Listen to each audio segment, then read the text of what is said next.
minus 30 seconds.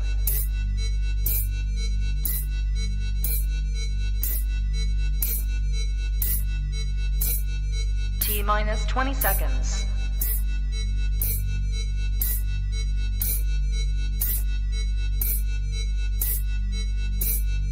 10, 9, 8, 7, 6, 5, 4, 3, 2, 1, 0.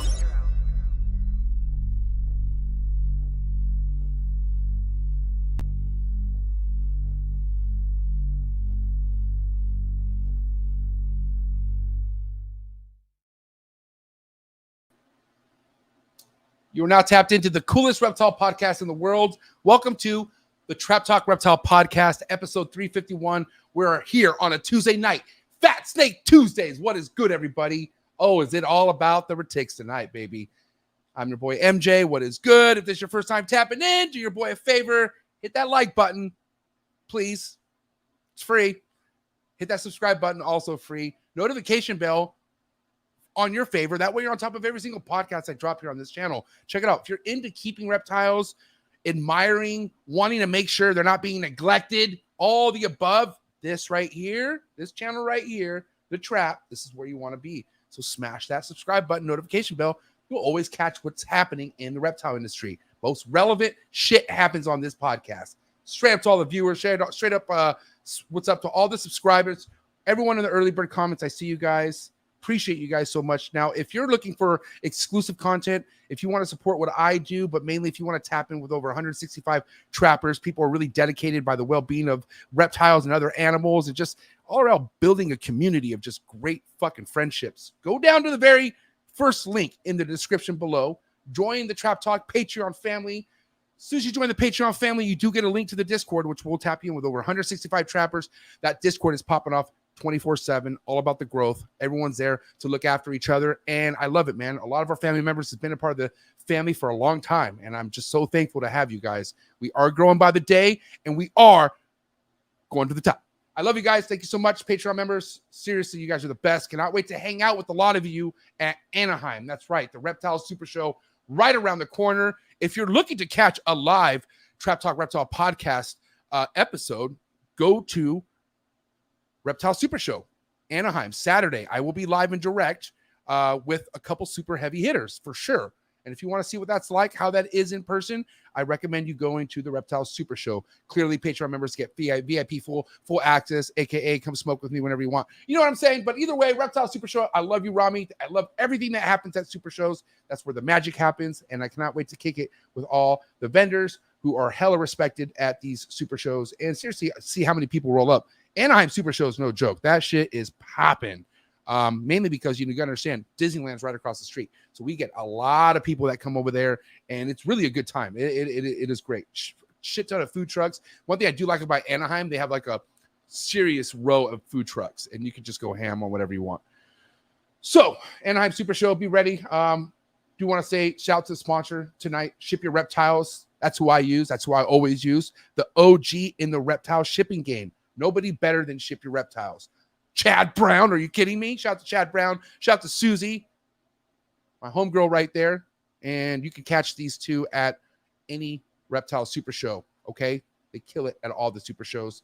And I just want to say thank you for your love and support. Ship Your Reptiles, the entire team over at Ship Your Reptiles. Appreciate you guys. I also want to say that tonight's episode is brought to you by Gary Shavino. When it comes to husbandry, when it comes to learning about different species of snakes, this is your guy. This is my guy, first and foremost. This is my boy right here, Gary Shavino. But please head over to YouTube, subscribe to his channel, and you can thank me later. Not only does this guy bring a certain vibe to the educational pieces of reptile, he is funny as hell. Nobody is like Gary. And if you've met GS before, you'll know exactly what I mean, okay? So again, shout out to the sponsor, GS Reptiles, who came in during my issues with getting canceled, which did it work? No, sorry guys. But so many people came to support me. And one person I'll never forget is my boy, Gary Shavino. Shout out to GS Reptiles, a real one of the realest ones in the industry. If you want to track how long he's been doing it, not trying to call you old Gary, but god damn, you've been doing this for a while and you know everybody. So salute to Gary Shavino. It's my dog.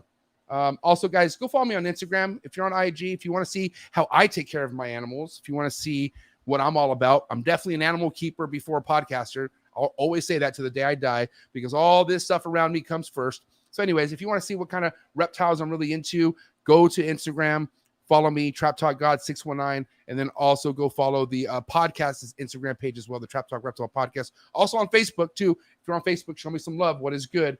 Appreciate anyone who fucks with me on Facebook. But I'm trying to get my Facebook cracking. So let's go. Help me get my Facebook page going. Go like it. Go support it. Also, head over to my other YouTube channel, The Trap Vlogs. Another good way to stay on top of my projects and seeing what's going in my favor and what's not going in my favor. Okay?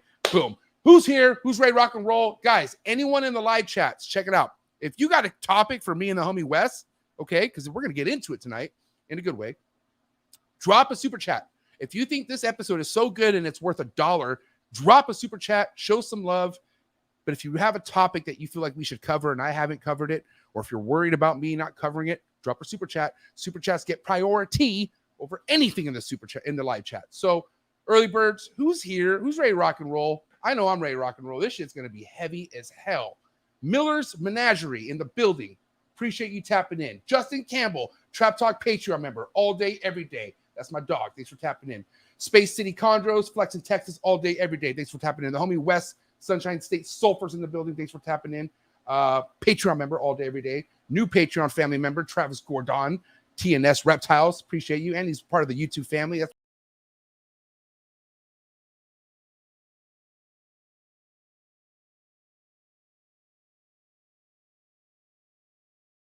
That was weird.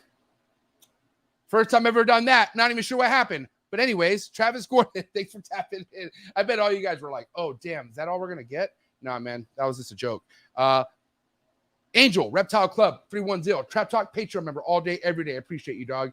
The homie Geeky Gecko Creations in the building. What's good? Scalpins and Feathers, the homie Josh. Trap Talk Patreon member, all day, every day. What is good? Heathen Hatchery, big Heathen Hatchery in the building. Trap Talk Patreon member, all day, every day. One of the OGs. I appreciate you, dog.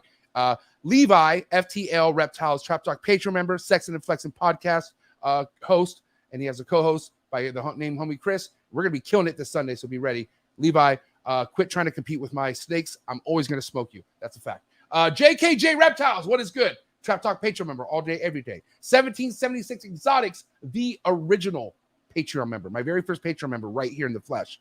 Appreciate you, OG Mike. You're a real one. Cannot wait to hang out with you, hopefully, again, at the end of this year. Go give my boy a follow. Big Mike, 1776 Exotics. The Misty Rainforest in the building. Thanks for tapping in. Dr. Thick One. Yo, what is good? Thanks for tapping in. Mark Anderson, what is good? Thanks for tapping in. Trap Talk Patreon member, all day, every day.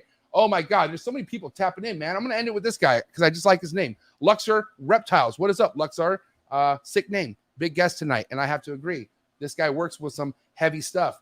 Some stuff that I truly respect. You want to know one thing that I know is when and you know, they say that videos can kind of paint a different picture. Actually, and when you really work with reticulated pythons, and I'm not trying to say that I was an expert, but I worked with enough mainlands at one point to see that I could see a healthy reticulated python, even through a video. And I just recently stumbled across Wes, I think, because I just met him at Tinley. I think he was with Aubrey Pruitt, I think. I can't remember. I guess we'll talk about it. Anyways, I met the guy, really nice guy. But then when I actually tapped into his Instagram page, I see that everything that he works with is taken out frequently.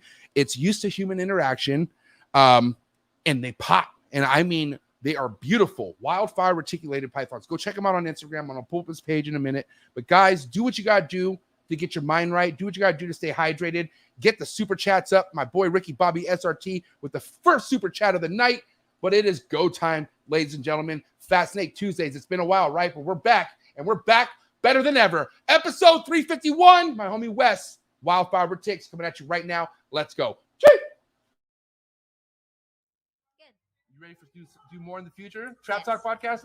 Yes. Man. Only Trap Talk. Exclusive. Yes. Exclusive. Oh. So stop calling us. Rub the spot, get the club to pop. When I come up with the crop, gotta love it or not. I'm hot from the hop to the rub the spot, get the club to pop. When I come up with the rub the spot, get the club to pop. When I come up with the rub the spot, get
And we're live, episode 351 with Wes from Wildfire Retics. What is good, Wes? What's going on, man? Thanks for having me on. I will say, Weston is a hard name. You don't see a name like Weston too often. You don't. Growing up, I never heard anybody else with it. Now, in like the last 5, probably 7 years, I've seen all sorts of dudes with the name Weston. So I don't know where we all came from at once. Well, you're my OG Weston now, so there you go. You're good, bro. Seriously, thank you for being here, man. Listen, I do want to say props to holding your end of the stick, I guess, when it comes to husbandry and care. And like I said, I've never been to your place, but I've kind of dissected your videos enough to see how it is that you take care of your place. First and foremost, to be able to keep a dogs, I don't know how many dogs, but dogs, Retics, all that in one area, and for it to all functionally well, that means you're in there 24/7, I could only assume. Yeah, man. So like I started, I mean, I don't know where you want to start with this, but Wildfire Retics was born really just out of my own addiction, straight up. So right.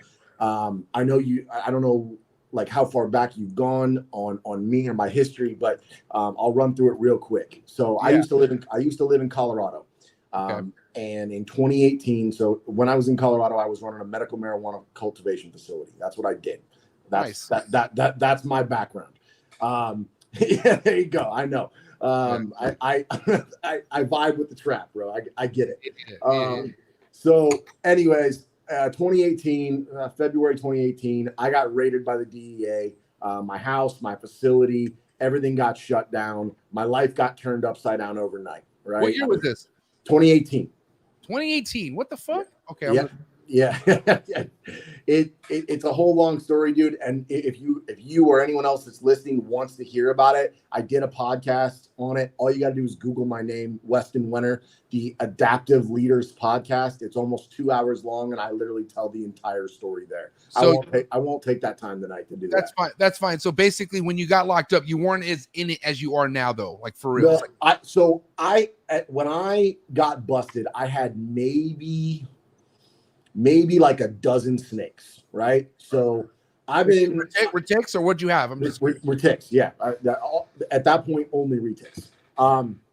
So I've been keeping and collecting reptiles since I was a kid. Like when I was a little kid, I'd run around, I'd catch frogs and toads and garter snakes and keep them in shoe boxes and plastic totes in my closet. Like, I drove my parents nuts. My dad, to this day, my dad hates snakes. He never would allow me to have one in his house. So I tell him all the time when he comes to my place now, I'm like, you realize this is your fault. If you'd have just let me do this when I was a kid, I wouldn't have all this craziness. Yeah. But anyways, so when I got to college, I started keeping ball pythons, and I got into boa constrictors, and I got into berms, and I lived in South Florida in the early 2000s, right down the road from Glades Herp. So I was going up to Glades Herp and checking stuff out with Robbie and seeing everything that they had there back in the early 2000s. I ended up going through a venomous stage. I kept some gaboons. I had an Eastern Green Mamba. I had some monocles. Went through all that. And I ended up getting completely out of reptiles in 2006 because I got into dogs. I started breeding pit bulls. And I knew I couldn't do both. So I got completely out of the reptiles. I sold all of them, got into the dogs, and I did that for just shy of a decade. And I didn't own a single reptile. And so I got my first retic because when I moved to Colorado in early 2013, I'd never had a retic, right? I'd always wanted one. But when I was in college, the only guys that had albino retics that was Jay. He was like the only guys in the country. He was selling them for $3,000, $3,500 a piece. Prehistoric Jay? Yeah, Prehistoric Jay. Okay. Let's call him PJ, okay? Just so we can refer him to PJ. Okay, PJ. All right. So he was the only dude that had him, really, besides, him and Nerd. They were the only people that had him in Nerd. Like, it was really hard to get in contact with them back, way back then. Anyways, so I had never gotten one. I'd always wanted one, and I'd always heard all the craziness about retics. Like, oh, they're the meanest snakes in the world. Like, you can't handle them. Blah blah blah blah. Right. I was like, whatever, bro. Like, I had cobras. Like, I couldn't. I had cobras. I had gaboons. Like, I get it. So I'm living in Colorado, and it's early 2013. I didn't even know that Facebook groups existed for snakes at this point. The only thing I still knew was fauna classifieds and king snake classifieds. So I got on there. I ended up buying a purple albino retic. It was sold to me as a male. It was not a male. It was a female. And that just started it, man. So I had that snake for just shy of 4 years, and I was out of town on not Thanksgiving break. I was out of school, but over Thanksgiving, and I lived up in the foothills of Colorado, and we had a big snowstorm come through. My house lost power, and my buddy didn't go check on the house. The snake died. Sucks. So, I've got pictures. I've actually put pictures of that boy up. His name was Baraka. She was Baraka. It changed me. It just changed like me keeping and wanting to have this animal. Like I couldn't go without one. So it's late 2016. I discovered the Facebook groups for all the retics, right? This is when you could still sell animals on Facebook. Glorious. Let's hear about this. Yeah. So I discover all the Facebook groups and I start scouring them, just spending hours and hours and hours like researching different morphs and the different genetics. Let me pause you right there, Wes. How did you move around that? And only because I'm curious. There's people who kind of go into groups and just look to be a part of drama, and then there's people who go into groups just looking for information they want to elevate, right? Was that kind of what you did? Like, did you kind of like dodge anyone who was kind of mean to you or anything? I'm just trying to see how you worked around people in the Retic page. I didn't even post, bro. So I didn't post anything. Okay. I literally was just in there researching, and then I would DM dudes that like.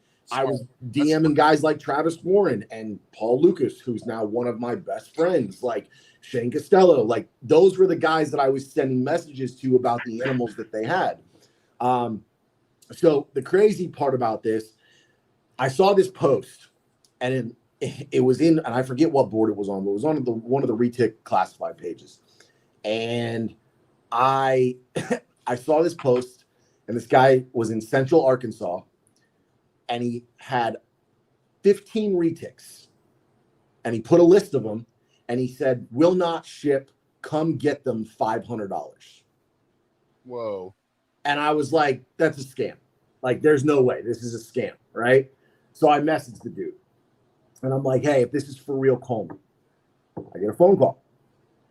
Regular sounded dude. I'm like, "Listen, man. I'm like, I live in Colorado. I'm like, I will drive out there. I will rent an SUV. I will drive out there. I will bring you the $500. I'm like, but if this is any sort of scam, if this is fake, and I literally said, I was like, I'm coming with a gun, like point blank. I'm going to shoot you. Like I'm coming with a fucking gun. If I drive 12 hours and there's no snakes, I'm literally, we're going to have a problem. And he's like, motherfucker. He's like, I swear to God, it's real. Like, just come get him. I'm like, all right. So he gave me his address. My girl and I loaded up in this rented Ford Expedition, and we hauled ass to Arkansas, dude. And we got there, and as we're pulling up, I'll never forget that I looked at her. I'm like, look, I don't know how this is going to go. Yeah. This is either going to go really well or it's going to go really shitty. These animals are either going to be like in really good condition, and the dude genuinely wants to just see them go somewhere, or this is going to be fucked. This is not going to be pretty. Remind me the dude's name one more time, just so I know who we're talking about. Devin Anderson. Devin. Okay. Is he is he relevant at all anymore? Is he no more? That was it. So how many snakes did he post again on this? 15. 15 for $500. And were they adults or what were they? They were varied. So the oldest snake in his collection was a 2009 Sunfire male. Sunfire head albino male. Okay. Still to this day, one of the biggest males I've ever seen. Like, I've got pictures of this dude. He was probably 14-ish, almost 15 feet long, and just like thick bodied. Okay. And I'd never had a male retic that large before. So that was a first. But no, we're gonna get into this anyways. That was literally my first introduction to Slither Inc. because the dude had animals from Slither Inc. and he had gotten burned, and that was part of why he was getting out. He gave me all the information, and that was what started my absolute hatred of Samson Pruitt. 2008. This is 2018, or I'm sorry. No, that's 2016. This is 2016. So we're in when you went on this mission to go pick up these snakes, 2016. Yep. You meet dude, and a part of you meeting him, he tells you about Slither Inc. Yep. All right, let's go from there. Yep. So I take the snakes. The dude ends up giving me not just the snakes, cages. Like he gave me anything I could fit in the SUV. And I posted this video on my social before. It's a ways back. I did it as a throwback Thursday, but it's literally a video that I took for him, showing him me feeding all the snakes. They're literally all in this little spare utility room in the basement of my house because it was the only room that I could ambient control the temperature in and keep the humidity up. So it's like when people see my shit now and they're like, dude, I want that. I'm like, yo, I didn't start this way. Yeah, this is not how it started. And like, I started like everybody else in a really small room in my basement. And I said that recently. I did like a video live, and I said I had fucking Sterilite tubs from Target before all this shit. But like, you know, I treated it like they were in this. Like I cleaned it, I didn't neglect it. Like that, they look really fresh in those tubs. Yeah, exactly. Hey, that's one thing I will say about people that actually do keep in tubs. Right. No, their animals are generally cleaner. Like you can say what you want about space and all that, but their animals are generally cleaner. So after you meeting this gentleman who was getting out, who was the next person that kind of put you on game? Was it this Paul Lucas guy? So sort of, kind of. So I bought a couple other snakes. I bought one I bought a blonde tiger from Travis Warren. What else did I buy? I bought a couple other things. And at this point in Colorado, as I'm kind of starting to collect retics and like start to reach out and try to figure out what the community looks like in Colorado for retics, I'm realizing that there really isn't one. There's a couple of I'm gonna call them old heads because that's just the term. There's a couple of old heads that have been around for a long time. They're not really doing much, but literally there was nobody in Colorado breeding retics. Yeah. So I end up the next person that I ended up really getting to know and that really, like, as you would say, put me on game was Paul Lucas. So Paul Lucas is the retic keeper. He's been out of snake. He's just kind of getting back into snakes. Me and Shane Costello kind of pushed him into back into it a bit. But he was, his program's called the Retic Keeper. You know what's funny, bro? But before, when I had mainlands, like I said at one point, right? Yep. It was 2019 when I got rid of them. But boy, I was addicted. Like if I had what you had space wise, probably would have went full. I probably would have went full send too. But I just didn't provide that for him. But that Retic Keeper was definitely one of the very first accounts that I ever followed on Instagram. Yep. And I don't know what happened, but that guy just started following me recently. So I was like, it was like a flashback. I was like, holy shit, I remember this guy. So anyways, continue. He's probably on here somewhere in the comments. Yeah. So anyways, I ended up buying two snakes from Paul. I bought a platinum sun tiger and I bought my girl Diamond that I still have. A platinum motley, het white, P.H.A.T anery. I've still never proved it out. She's probably still one of the most unique snakes in my collection. She's 25% jamp. I never advertised her as that because she's 16 feet long and she's 116 pounds. So that, like, the percentage doesn't matter. Wow. Yeah, exactly.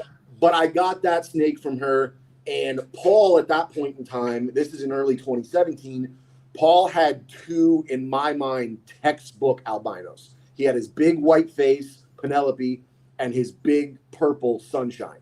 And both of his albinos, to me, were perfect. Like, and I was like, yo, I want a baby from each one of them. Like, that's my jam. That's what I want. I've been looking for another perfect purple. Like, you got it. Let me know.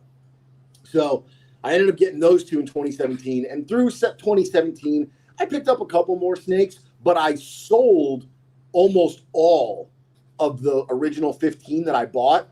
I sold almost all those snakes because some of them were super dwarf stuff, and it was just stuff that I either didn't know enough about or I just wasn't that interested in, right? And so I sold a bunch of those off.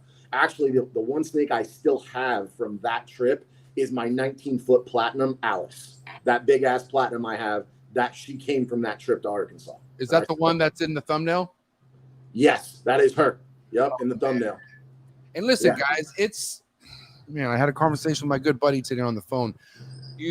For anyone out there, and this is why I kind of know why OG Retic keepers are the way they are, the way they are, because really, you could take the most simplest retic morph and compare it to any ball python and it will smoke it.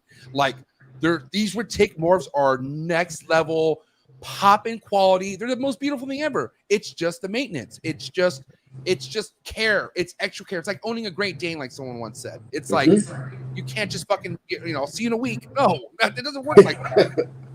Yeah. So actually, you gave him a shout out at the beginning, Luxor Reptiles. So that's my boy Russell and his girl Kennedy.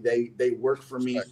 They run their own program, but they work for me a couple days a week. They've been with me for almost 3 years now. They do excellent work. They had zero experience with Retics when they came in, and now honestly, I trust them with my entire collection. So and you're not in Colorado no more, right? I'm not. I'm in Utah. And when did you move to Utah? 2020. So right in the middle of COVID. And how lighter was your collection 2020 compared to now? No. So here's what happened. So 2017, like I said, I kind of going through. I'm running my my medical cultivation facility in Colorado, and my snakes are in the facility, right? So in just the main area of my facility outside the grow rooms, because I was always over there, so it was just made sense, right? Right. That's when I started keeping like a facility type environment. So 2018 happens. My life gets turned upside down. I'm trumped up on 7 different felony charges. I don't know if I'm going to prison. Over weed. Yeah, exactly. So sad. So I don't know what's happening, and the only thing that the feds didn't mess with were my snakes. They didn't touch them. It was the only thing. They tased my dog. They tased my dogs, impounded them. Like, dude, yeah. They didn't fuck with your snakes. They didn't even touch them. What are the law? I don't know the laws with retics in Colorado. Is that chill? So it is chill. The only thing you can't do in Colorado at all is venomous. You can't have anything venomous. But retics are fine at a state level. Now there's a stupid organization that I dealt with, and we're not even going to go into it. The proliferation of animal wealth. I don't even know, but I had a license through them. I was subject to inspections. I never once had an issue. But anyway, so all of a sudden I have this facility, right, in 2018 with all these grow rooms, nothing in them, and I'm like, fuck, I'll put the snakes in one of them. It's a perfect environment. Right, grow rooms and reptile rooms have very similar needs. Yeah, so the rooms are temperature controlled, so it's like and humidity controlled. Yeah. So I moved all my reptiles into one of my grow rooms, all my reptiles. At that point, I had retics and I had a big adult black throat monitor. That was what I had. Okay. I had some berms too. I had a few berms, but I moved everything into there. And that just kind of became like my sanctuary. Like it became the place that I could go, and like I would turn my phone off and I would just clean my reptiles and like clean the cages and pull them out and interact with them. And it brought me this sense of peace. Like it brought me this calm when everything else in my life was completely out of control. Yeah, I've been there for sure. And so that is how Wildfire Retics was born. And I say this. People ask why Wildfire, because my passion spread like a wildfire. Like it lit and it just went. So I've said this so many times, like people like, how old are you, Wes? 39. So we're the same age, about the same age. I'm 37. So there's just people who are, no matter where they're at in life, right? There's things that these reptiles that could do to somebody's life. And man, if I didn't have this outlet, bro, I don't know where the fuck I would be mentally. I don't know where I would be in life, period. Everyone needs to escape. Everyone needs to have something that they put their heart and soul into without wanting anything back, but just the love of looking at it. And then that kind of comes back to you. Like, dude, I talk about how beautiful the reptile game is, because if you're meant for this shit, things land into your lap. Okay. And it comes out of nowhere. You're like, oh my God. And like, look at you. Like, we're talking about how quick things kind of picked up. And I'm not gonna lie, Wes, when I first brought you on the show, I thought you had been in the game for a long time. A lot of people do, bro. Yeah. A lot of people do. And do that to me too. People do that to me too, because I have 2012 emeralds from somebody who's no longer even living with us anymore, and that gets into people's feelings, you know. But that was what made me like you without even really talking to you first is I do know you have haters based off shit that's happened to you out of like just the universe. Like, you know what I mean? So right away, I was already like, I'm like, oh, I'm going to fuck with this guy because I know what that's like to just come into a game where your life is getting better and better and better. And you're putting everything into it and things are coming back your way. You know what I mean? Absolutely. And that's really what it was, man. Like, and as far as like the social thing, I legitimately never had any real intention of creating like a brand around Wildfire. It wasn't a thing that I was trying to do.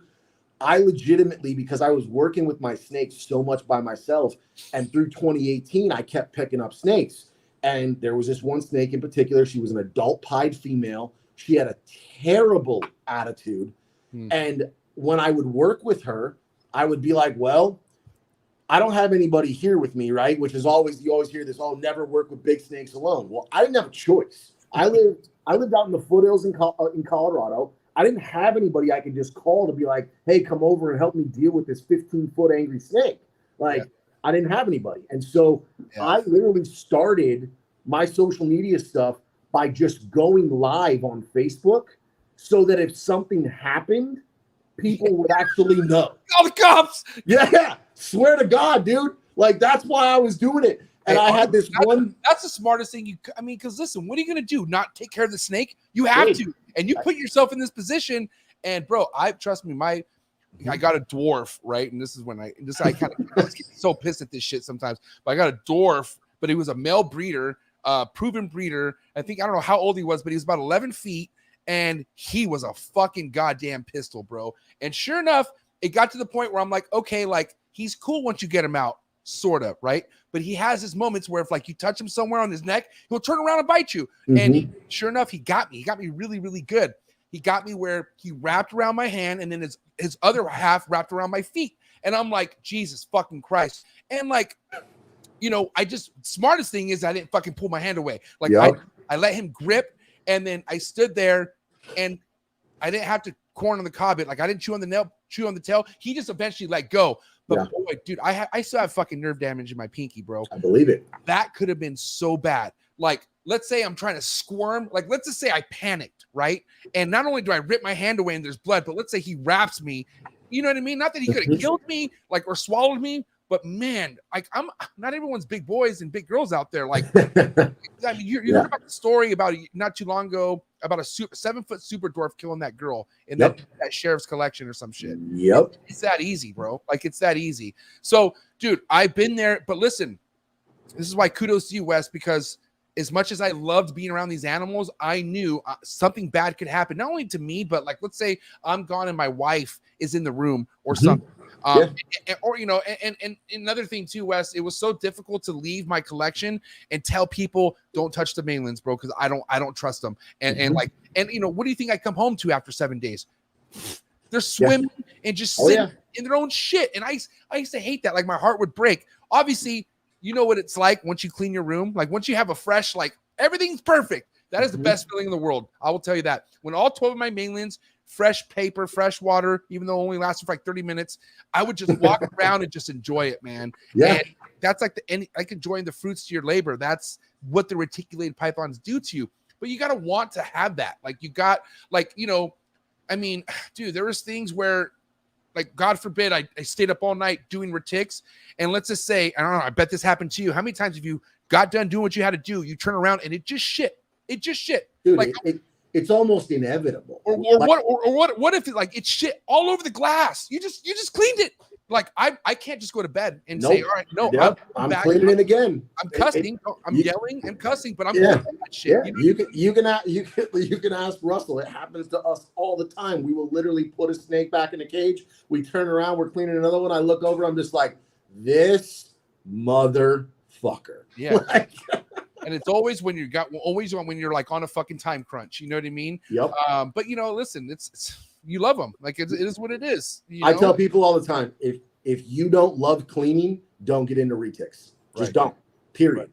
Like you have to love cleaning, and frankly, you got to be OCD about it. I actually just had a guy comment the other day and on one of my posts. And he was saying, he was like, I learned the hard way the difference between a clean and a sanitary enclosure. They're not the same, and they're not. And retics, man, if you don't keep them sanitary, they will get sick. They just will. Like, they will get sick. They will have issues. And that's the biggest thing I've always prided myself on. Even when my collection was over 100 subadult and adult retics, like, they were well taken care of. They were healthy. They were doing everything that they were supposed to. Like, I didn't have animals just dying. They were never sitting in their own excrement. Like, and you know, going back to it, like, my collection grew to a point where doing it myself and running my other businesses, because, and I've said this a bunch of times on my platform, this is not what I do for a living. This is my hobby. There's no way. I was going to say you can't, because there's nobody making money right now in the retic world. No. I mean, and I'm not saying nobody's selling retics.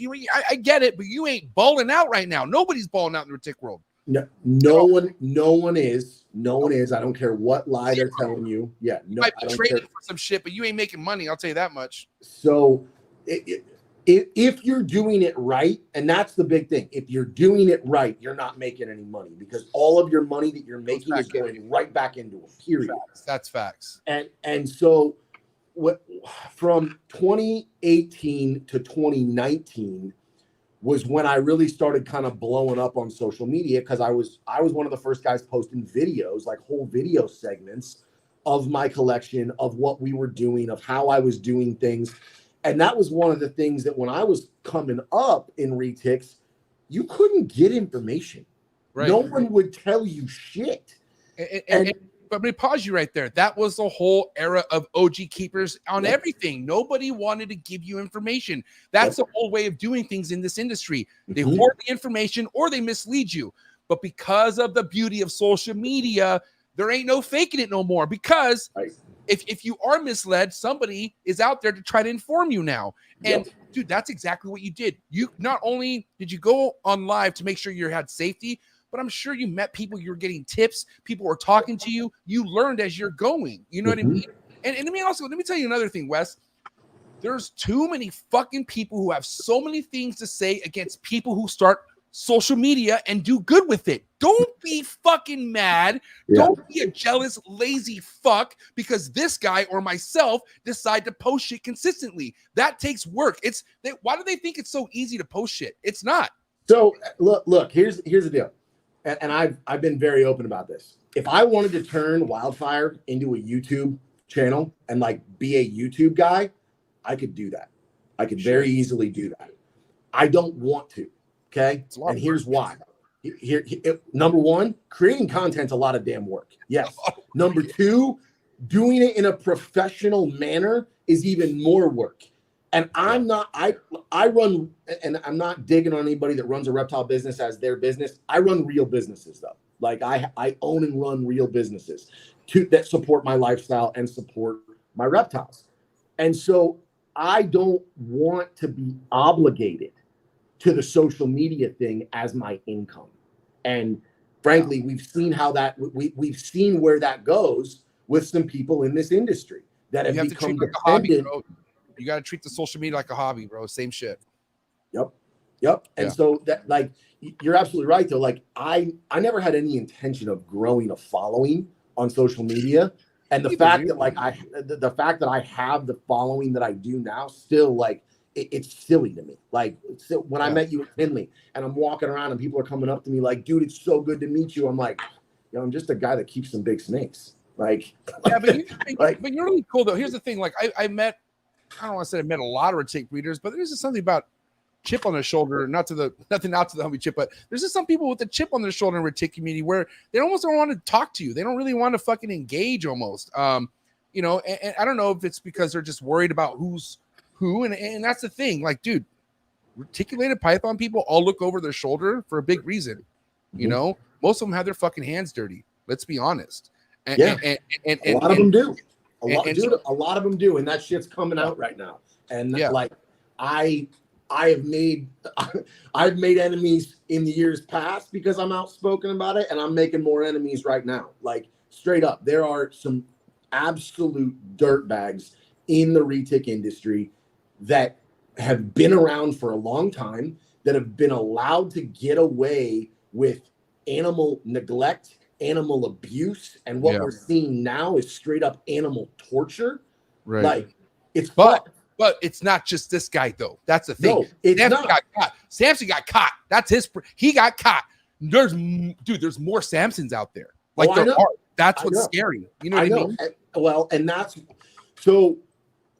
why like I'm being so outspoken about this, and like I'm not gonna really give the details, but there is more coming on the Samson shit that will make sure that it never gets swept under the rug ever again. Yeah. Period. Because here's the thing. If it looks like you are, and that's what's the problem right now, there's too many people getting attacked because it looks like they're trying to sweep shit under a rug. No disrespect, but nobody really wanted to fucking come to this podcast when I asked them to. I get it. Timing, whatever. I don't give a fuck. If you really love these Retics, you would step up to the plate, have nothing to hide, and say, what do we need to talk about? Because at the end of the day, it's a community, right? It needs to be. Who's standing up? Who's standing up for the reticulated Python community? And that is exactly where Everyone's I'm at. like, I'm dipping. Sorry, I gotta go. Now that's the typical shit with the Retic community, because guess what? It comes and goes. This Samson shit is just another Samson season. It's another fucking let's bring up something, and that's how it always is. The thing is, who the fuck's gonna do something about it? Like that's things are being done. Like and frankly, anybody that's associated with Samson, it's well known that he documents everything. Yeah. He saves conversations on everything. I'm sure he's preparing right now. I'm Oh, sure dude, he's going ham right now. When the flames start surrounding him, he's gonna try to burn everybody else down around him. Like, there's just no two ways about it. He's not gonna go quietly into the night. No. And so anybody that's done business with him, I mean, look, I get it. None of us knew how bad it was. Okay, none of us knew the extent. But whoa, pause. What do you mean none of us? What do you mean none of us knew the extent of what Samson's collection? The pictures that we're seeing, bro, even I couldn't. Here's the thing. I'm digging out, and I'm finding out there were motherfuckers who knew that he kept conditions like this. Well, I'm not anyone that I can't say it was you, but no. Sure, 100,000% there are motherfuckers who are like saying fuck Samson. Who you knew he kept it like that. So why are you being Mr. Fuck? You know, here's the thing. There's too many people talking shit who shouldn't be talking shit. And I fully agree. I fully agree. You got to be careful out there. Well, and if it's already happened with one guy, man, because he didn't come out and say, you know what, I was fucking wrong. This shit is wrong. I do not support this in any way, shape, or form, and I was wrong for doing business with this person for all this time. And he got burned to the ground. Do I feel bad? I feel bad for him as a person. Yeah, I feel bad because it's not just him. There's a lot of people like him. Well, and because you're talking about this Gavin guy, right? Are we talking about Gavin? Yeah, I'm talking about Gavin. Yeah. And I want to say, listen, I'm not really involved in this mess, but I know there is respect on this Gavin's name. I heard so many legendary, like, things wouldn't be where they really were as far as beginning stages with Retics if it wasn't for this Gavin character. I also know people who been to his place at one point that said that it was well maintained, but then I also heard it wasn't like that towards the end. Okay, so and I've never been to his place. I don't know. I literally met Gavin for the first time at Tinley. I have nothing negative to say about him, other than, and it's not even negative. He is an old head, and it was time he stepped down. Right, and of course, it's just as simple as that. He didn't do what was right and just say fuck this guy. He's out. He fucked up big time. Which, I mean, at least he kept it real, I guess. But goddamn, is that really your morals? And that's the problem.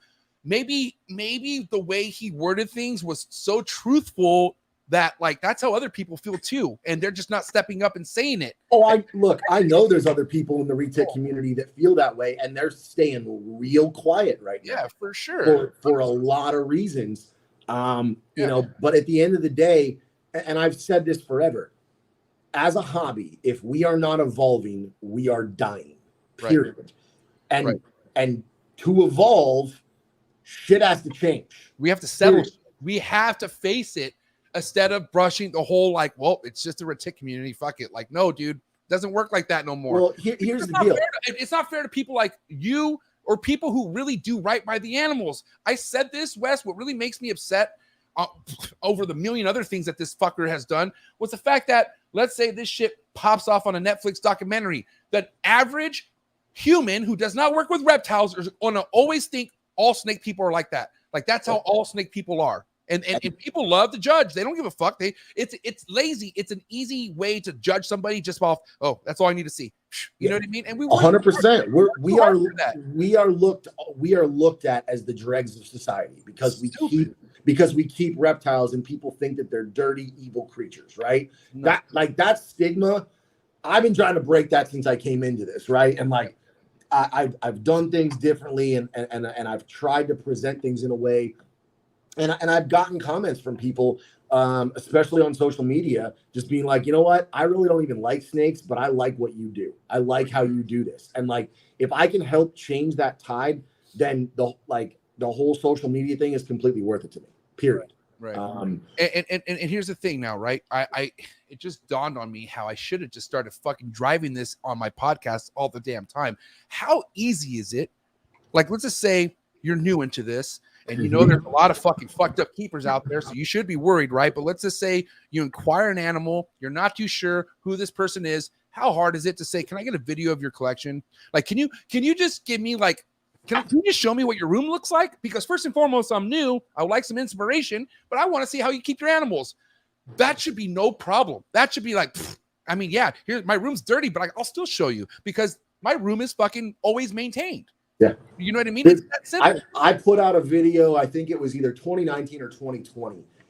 And I called breeders in the community out because there was another shit bag that was discovered. And actually, Gavin's the one that went and took all the animals out of the guy's facility. And Gavin almost got in a bunch of legal trouble. Is that the guy who's in jail for life for murdering something? No, no. Yeah. This is a different dude. Shannon Smith was his name. He's still kind of around. But anyways, like, when that happened, I went around my facility and I had just fed like 4 or 5 days ago. And my shit was fucked up. Like, it was a mess because I had just fed. And when you feed retics, you feed big meals, they make big messes. That's the way that goes.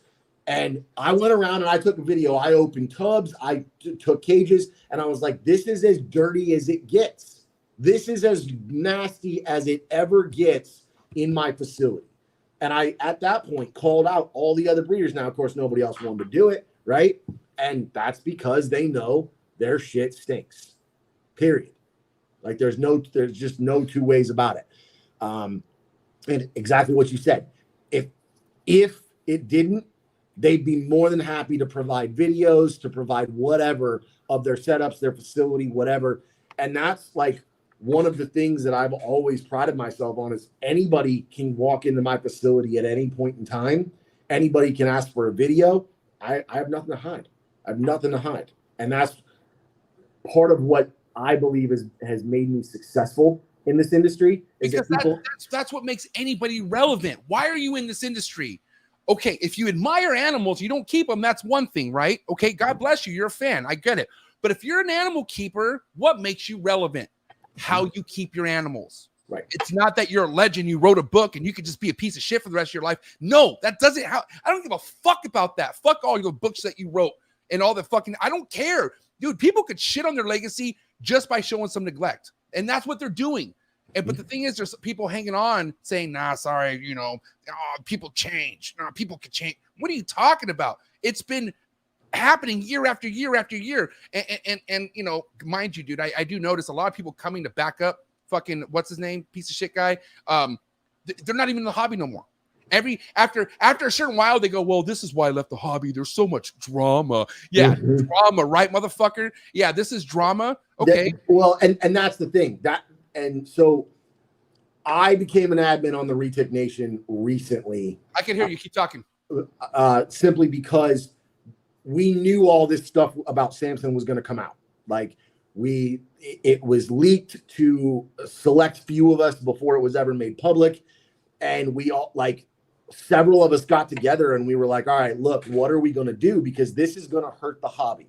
This is going to be really bad for the hobby in general. What do we do to help combat this? And the consensus was, look, we got to police ourselves. And this is going to, it's going to be nasty. It's going to be ugly. It's going to hurt people's feelings. People are going to get fucked up over it. But that's just too bad. It has to happen. And same thing, I've been saying this since this whole thing started. No growth can come without pain, period. Like, you want to get in the gym, you want to get big, you're going to go through some pain to do it. Like, it's just as simple as that. So what we're in right now, the way I look at it, we are in a growth phase where we can grow as a hobby. We can do better. We can be better. However, the people that aren't doing it are either going to have to change their ways and step the fuck up and do it the right way, or get the fuck out. Because here's the deal. The days of large scale retic breeders is over. Yeah. The guys that are trying to produce a little bit of everything, that's not the retics that I've sold in the last, I would say 6 to 8 months. I would venture 75% of them are going to pet owners, people that want a really, really good quality animal to be a pet. They're not trying to breed, right? They've got the money to buy what they want. And I was talking with Shane Costello about this the other day, and he was like, dude, he's like, people don't have to, we don't have to sell anybody a dream anymore. It's not a, hey, buy this snake, make this snake. We can sell you the dream. Whatever it is that you like, because again, well, this is a whole nother topic. I was about to say we're not getting any new morphs in retics, but all of a sudden we have new morphs in the U.S. So. Oh, good old Bob Clark. Oh man. I honestly, I would love for Bob to come on and do something like this and explain it. Like, if it's legit, come on and explain it. Simple as that. Like, I mean, oh man, it's tough because I've been working on getting Bob on the show ever since, he had some pet tuber or pet keeper like really go at him over sending a sick snake, and they, whatever, I was like, well, let's, I almost had him on the show, but then he said his lawyer advised him not to do it. And then I saw him at a show and he's like, hey, Leah, let's do your show.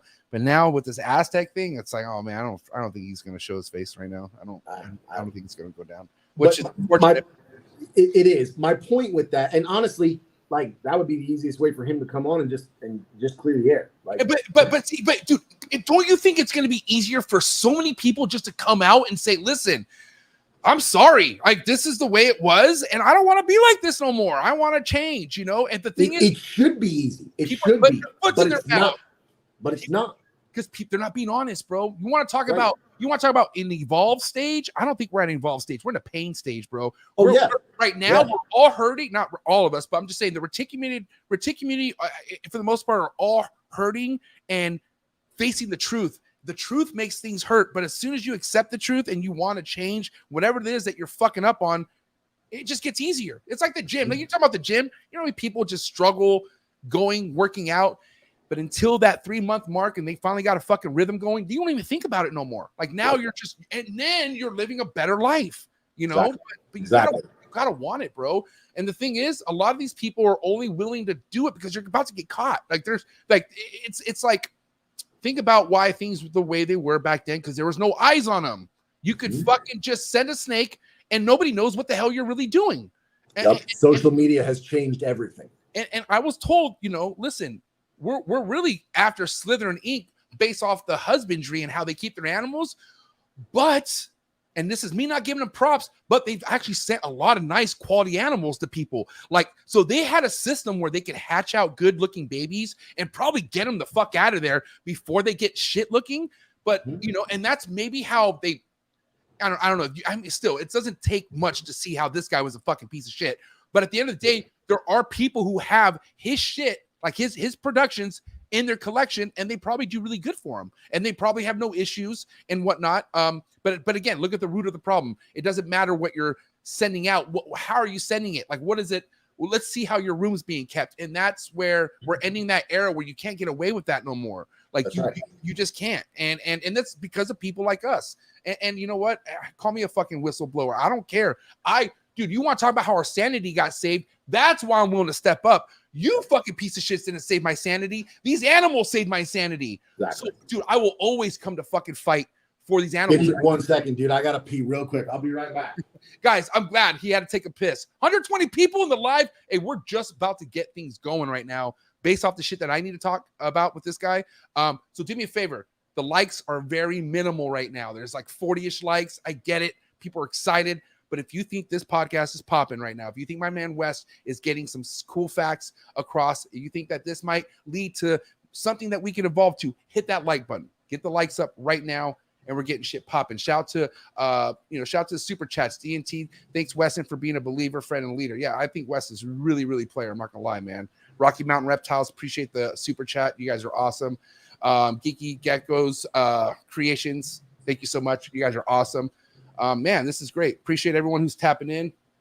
At the end of the day, I don't know why it's so hard for people just to speak for the animals, you know. Anyways, you good? Yeah, sorry. I drink way too much water, man.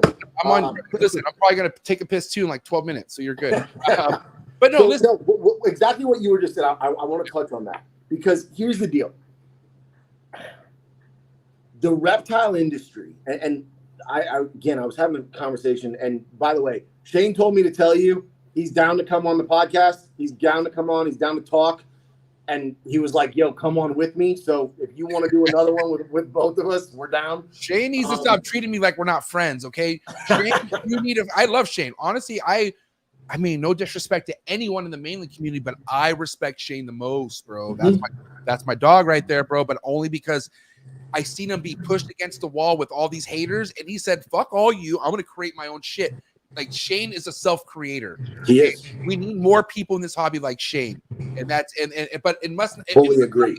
Let me ask you this, okay? Shane can speak for himself, but what do you think it is like for a person like Shane to have to deal with something like this year in, year out? Like you know, because he was an admin and he stepped down, correct, from the reticulation. He did. And that's, I mean, that would hurt me if I saw I was a part of a Facebook page that Shane was an admin on and he dipped out. Man, that would suck because that's somebody I respect, right? But what do you think he deals with? Like, how do you think Shane feels with all this happening? You know, you're a friend. I just want to hear from you. So I've been talking to Shane throughout this entire deal, and I'm not going to air out his personal his personal business because he's my good friend. At the same time, like he has struggled with this entire thing because he absolutely above everything loves these animals. It's why he does it. Like, I literally call Shane the Energizer Bunny because the dude doesn't sleep. Like, he does not sleep between his work and his kids and then his reptiles. Like, he is quite possibly the busiest dude that I know. And so for him, and also being a veteran in the industry, there are guys that he has considered really close friends that he has had in his home that have been mentors to him that are now falling off the wayside because of the choices that they've made. And that's really, really hard for him. He's not going anywhere. I'll say that much. He's absolutely not going anywhere. But at the same time, like, he needed to take a step back and just kind of reevaluate what exactly his role moving forward was going to be. And I respect it. I get it. That, and I mean, the dude just had another personal tragedy today. So Shane, I don't think you're listening, but if you are, I love you, bro. What? Shane had something happen to him? Yeah, his dog passed away. Oh, dude. Yeah. Sorry, buddy. That's a tough one, man. That's a tough one. And you know what's crazy is, like, as much as I love snakes, man, dogs is like a child. Like, I try to look at these reptiles as children. My monitor's probably closest, but my dogs literally like my children. My dogs are my kids. They always have been. Like, I love my snakes. Don't get me wrong, I love them, but my dogs are my dogs. My snakes aren't sleeping in bed with me. Put it that way. Yeah, and if you want to talk about how easy it is for a person to neglect a reptile, could piss me off. When it comes to a dog, bro. And that's why child abuse to me. That's like, that right there is like you doing that to a fucking innocent child. I don't care how old the dog is. They're all children. They die as children. Mentally, they are children. They love you. They'll always love you. And I don't want to get upset, but dude, that right there And again, the reason why I backed off was because I respected Brian Cusco so much, and Cusco brought him on, and I'm like, fuck. Like, I thought to myself, this is crazy how this guy could be accused of all this shit, but he's still let back into the industry. But that's part of the problem right there. That's part of the fucking problem, is that people allowed him. They gave him a platform. They gave him the pass. Oh, he's changed his ways. He's done this. He's done that. That is literally the problem. That's why we are where we are now. And the problem has gotten as big as it has and as nasty as it has, because so many people just kept giving him a pass. And that's why, like, when you touch on the dogs, that's why I've hated him from day one.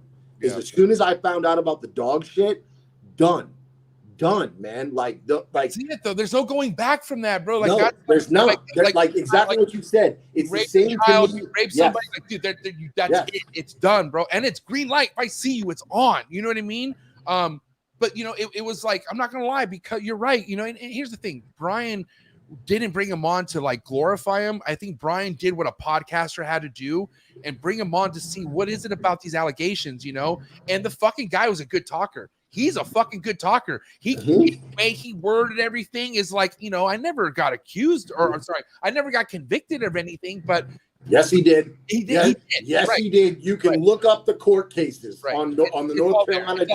Yeah, it's all on there. Like, yes, so anyways, he was convicted of it. But then again, like I said, Cusco, and I couldn't even hear that full podcast because I just didn't like him. But I love my boy Cusco so much where I just let it go. And a lot of other people probably let it go. And this is 2017 or 20. No, how many years ago? 3 years ago. So wait, how many years ago was it? No, let me see. Hold on. Sorry. I was going to say, I think it was like 2020. It was like 2019 at the latest. It was, yeah. So it was December 4th, 2019. Okay. Okay. So I just feel like because of this, like I said, not that it was intentional, but it happened where we let it go. He still was allowed at shows. He's still selling animals. And not only to the people at shows, but to bigger people, bro. People. You know what I mean? Dude, yeah, I know. I know. Not bigger people were sending snakes to him. He was getting snake. He was sending, going back and forth, like all sorts of shit. Yeah, and here's the thing. I'm not going to speculate on whom, because there are a few people that I know for a fact, and part of it because they've come out and admitted. I mean, well, no, I'm sure he has a list ready to rock and roll, bro. Oh, but that's my point. It's coming. It's coming. Like, there's no two ways about it. But you know, and what you said about shows and people allowing him, when he came to Colorado in 2019, I made a fucking ruckus. No way. Oh yeah, I did. Yeah. Good on you. I made a ruckus. I filed a petition on change.org. I tried to get Repticon to not allow him. They basically wouldn't do shit, even though he was at that time a convicted animal abuser. So I created a petition on change.org. I shared it all over social media. It got 13,000 views, and I had flyers on my table. It didn't have his name on it, but it had his picture with fucking gross-ass tanks behind him, and it just said, do not support convicted animal abusers, court case numbers, and I just left them the flyers on my table. I know for a fact he sold one snake that entire show. One.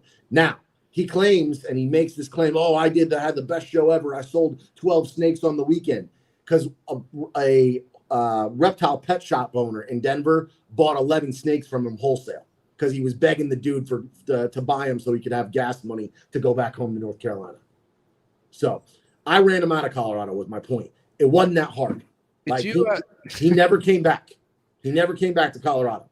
Okay, listen, I didn't know this couple too well. I only know there's this, you know Jeff Kelly. Ever heard of Jeff Kelly? Yeah, I know Jeff. I don't really know Jeff that well. I don't think I've ever met Jeff. Do you know his sister? Sister's badass. Really good friends with Megan. Shout out to Megan. Yep, I know my homegirl Megan. But Jeff and his wife posted Samson like I think they did that too. But they got shitted on for doing that. And I was like, dude, isn't this guy a big piece of shit though? Like, shouldn't we? And they kind of got like, oh, how immature. And I'm like, I got that. I got that, bro. But trust me, I got that, because in 20. So here's the funny thing, is I was on all the retic boards except the Nation. Right. I wasn't on the Nation until 2019, and literally, it wasn't long after I got on there that I started making all this ruckus about Samson, and people were like, dude, come on, this is old news. Like, let him be. Like, he served his time, blah, blah, blah. People can have a second chance. And I was like, no, fuck that. No, they can't. Not from this, from lots of things. And like, look, I'm a convicted felon for cannabis charges. And everybody always wants to bring up his cannabis shit. I could give a fuck about his cannabis shit, right? I could not care less. What I care about is he's a convicted dog fighter and convicted of cruelty to animals, to dogs, period. Like, and when you lead, okay, so what do you think of Rodney, man? First of no, all, I knew you were going to ask. So look, guess what? Normally I don't say the guy's name, but because of some funky shit happening in the background, I don't give a fuck. I will say Rodney. All I fucking want. Rodney. Bolich. I want to make sure I got his name right. Rodney Bolich. What do you think of him? Okay. I'm just curious. So I've actually talked with I talk with Rodney a lot, and here's why. Smart dude. Rodney is probably one of, I would say, the top 3 smartest, most knowledgeable people in Retics, period. He might be a genius. Like, I think he's too smart, where like that's why he's a little off a little bit on the fucking just going in on people. I don't know. Rodney, I love you, buddy. I'm just saying, look, I literally just last Saturday was like in a battle with him, going back and forth, like going at him. Man, I've been in battle with him too, bro. Because I don't agree with his methods or his tactics, and he's gonna do what he's gonna do. It just is what it is. And I've said this publicly, and I've said it to his face. He's brilliant, not to his face. I've never met him in person, but I've said it to him over the phone. He's brilliant, but he has the emotional throttle control of a fucking 3-year-old. Period. And like, when he goes on these tangents, and I told him this, I'm like, bro, you literally are distracting from the main mission. Like, right now, the point is to bury Samson, period. That is the point. Everyone else that you want to go after, you can do that in time, as long as you have the factual evidence to back it up. Right. Because all this hearsay shit doesn't work. Right. Simple as that. And I've been really upfront with him about it. And he's gotten really pissed off at me, and he's gone on rants at me and called me a fuckface and said, fuck you. And I flat out told him, like, no, like, you can be as mad as you want. I don't really give a shit. Like, just because you think you're doing the right thing and you're trying to blow up the world to kill one guy, that's not a solution. Right. So I've never laid this out, and I'm going to lay this out on this podcast because I just feel like it's so relevant in what we're talking about. I knew of Rodney well before I knew about his feelings with Garrett and Samson and all the people he's just after, right? And the way I got introduced to him was the pinnacle chapter of me getting into super dwarfs or locality specific pythons. I got to tell you, man, it was heartbreaking to let go of my mainlands, because my mainlands were my mainlands, okay? But then I'm not gonna lie, I jumped on the SD fucking wagon, and then I started seeing, well, hey, this maybe I'm not gonna have a bunch of them, but maybe at least I'll just keep super dwarfs, right? And I really fucking love unique snakes. I don't care what anyone has to say about ternates or any of that, but that type of shit I geek out over, okay? Yeah. And then I found out, and mind you, who put me on game with Ronnie was somebody I still respect him, but he's like one of my best friends when I got into this. So whatever he told me, I took to heart, okay? And he always said, dude, Rodney is so like, this motherfucker knows his shit, but he don't put it out there. Like, all he cares about is doing his own thing, like many others, okay? So let's kind of speed things up. Now Rodney is vocally just fucking Rodney, beat like holy shit. So here's the one thing. Let me finish. Go ahead. Go. So here we have Rodney being Rodney, which you could just look at a post and be like, what the fuck is this guy talking about, right? But there's a root to everything. There's and mind you, what your goals are, what your mission is, what my mission is, what the whole Reticulated Python community mission is, might not be Rodney's mission. There's a reason why Rodney's been behind the scene. Maybe he just doesn't give a fuck about nothing but himself and his own animals. And that's okay, as long as you take care of them, right? But you piss somebody off like Rodney, and if he feels like you are taking jabs at him, and mind you, there's some truth, bro.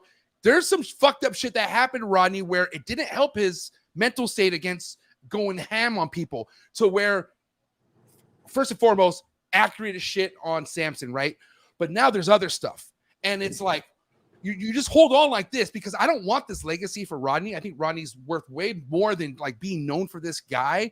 But you can't help how certain people take shit. Some people are a lot more immature than other people. I'm one of them, bro. I have emotions I can't control sometimes. People know that. So I get it. There's just certain people you don't want to fucking piss off because you never know how far they'll take it. Rodney is this example, okay? So I'm like you, man. Holy shit, what he's done some legendary shit, but it all goes away when he goes on these tangents. But I don't know. And I've literally had that conversation with him.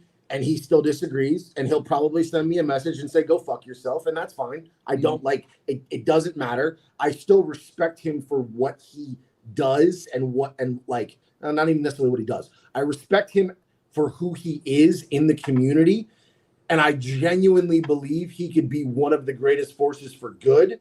He just doesn't give a fuck. Yeah, he just doesn't give a fuck. That's it. Like that's that's fuck. Like, what are you gonna do about? Like, what are you gonna do? It's nothing. There's nothing you can do. Yeah, There's nothing you can do. Like, everyone thinks that everyone wants to be a fucking leader or an ambassador or like example setter. No, some people are just here to call fucked up shit out. And you know, I'll have Rodney on the show at some point, and I know Rodney is not perfect, so that's why it's also like, you know, kind of hard to call people out when you know maybe you're not the most perfect person either. You know what I mean? But that's what I'm saying. At the end of the day, bro, there's too many people with dirt on their hands, man. Way too many people. Yep. I think we just need to stop looking at one person. Again, I'm not trying to take fucking pressure off Samson whatsoever. He's the fucking biggest cancer that is need to be cut the fuck out. But it's not just him. We got to look. There's more than Samson. So we just got to be on high alert, and we have to police ourselves, bro. And call people out. Show us your room. Show me your room. That's it. Yeah. No, and it really does come down to some simple things. It really does. Like, if you're a breeder and you are trying to promote your program, you should be proud enough to show it the fuck off. No problem. Any time of the day. And if you're not, that's right. Any time of the day. And if you're not, either you're not in this for the animals, which it is a lot of people, point blank. There are a lot of people that if you take the money out, which that's happening in Retics. Like, I don't know if you saw Darian's post today, but there's 1,475 Retics for sale on Morph Market. I don't mean to laugh at that because that's not a laughing matter, but dude, holy shit. No, that's a staggering number of Retics. Staggering, right? Yeah. And like, that number's not going to move, and if anything, it's going to go up. No shit, people, dude. It's clutch hatching season. I'm still hatching eggs, right? Yeah. And so, I mean, you know, look, we can get into this because people are going to ask me, well, Weston, you're making all these snakes. You put 200 eggs in your incubator this season. Sure did. Guess what? My monitors need food. You said sure did. Sure did. Dude, wait, you're going to feed them to your monitors though? Like, yeah. Even if they're alive and perfect. No. I You're call scaring me, bro. Don't think that right there. You would have just fucked up this whole podcast if that was the case, bro. No, I call. I'll admit that. I call. Wait, okay, hold on, bro. We got to talk about this. I don't like it, bro. Why would you do that? Like, why would you make something just to feed it off to a monitor? So here's the deal. When you're breeding, right, and you're trying to make certain things, you're going to hit on some odds and you're not going to hit on others, right? So let's just take, for instance, the clutch I did with my Phantom Anthrax and my Anthrax male. If there were any just straight normals in that clutch, they got cold. Why? Because what's going to happen to that snake? More than likely, right? More than likely, that snake's going to, if I sell it for $200, that snake's going to go to someone. They're not going to value it. They're not going to take care of it. It's going to end up dying a shitty death. Or I humanely put the snake down, then put it in my freezer, and I got monitor food. And some people are going to hate me for that. And I get that. Like, I flat out. Some people are not going to like me for that. But here's the deal. When Retics lay a minimum clutch of like 30 eggs, dude, like, it's just simple numbers. Okay. And I see what you're saying. And these, okay, hold on. Yeah, I'm sorry. I deliberately thought you're just pairing snakes up to get fucking all food. So these are what the ones that were just unfortunately not the ones to hold back. These weren't, and they're not holdbacks, and they're not ones you can't sell, basically. That's exactly right. And here's the deal. All right.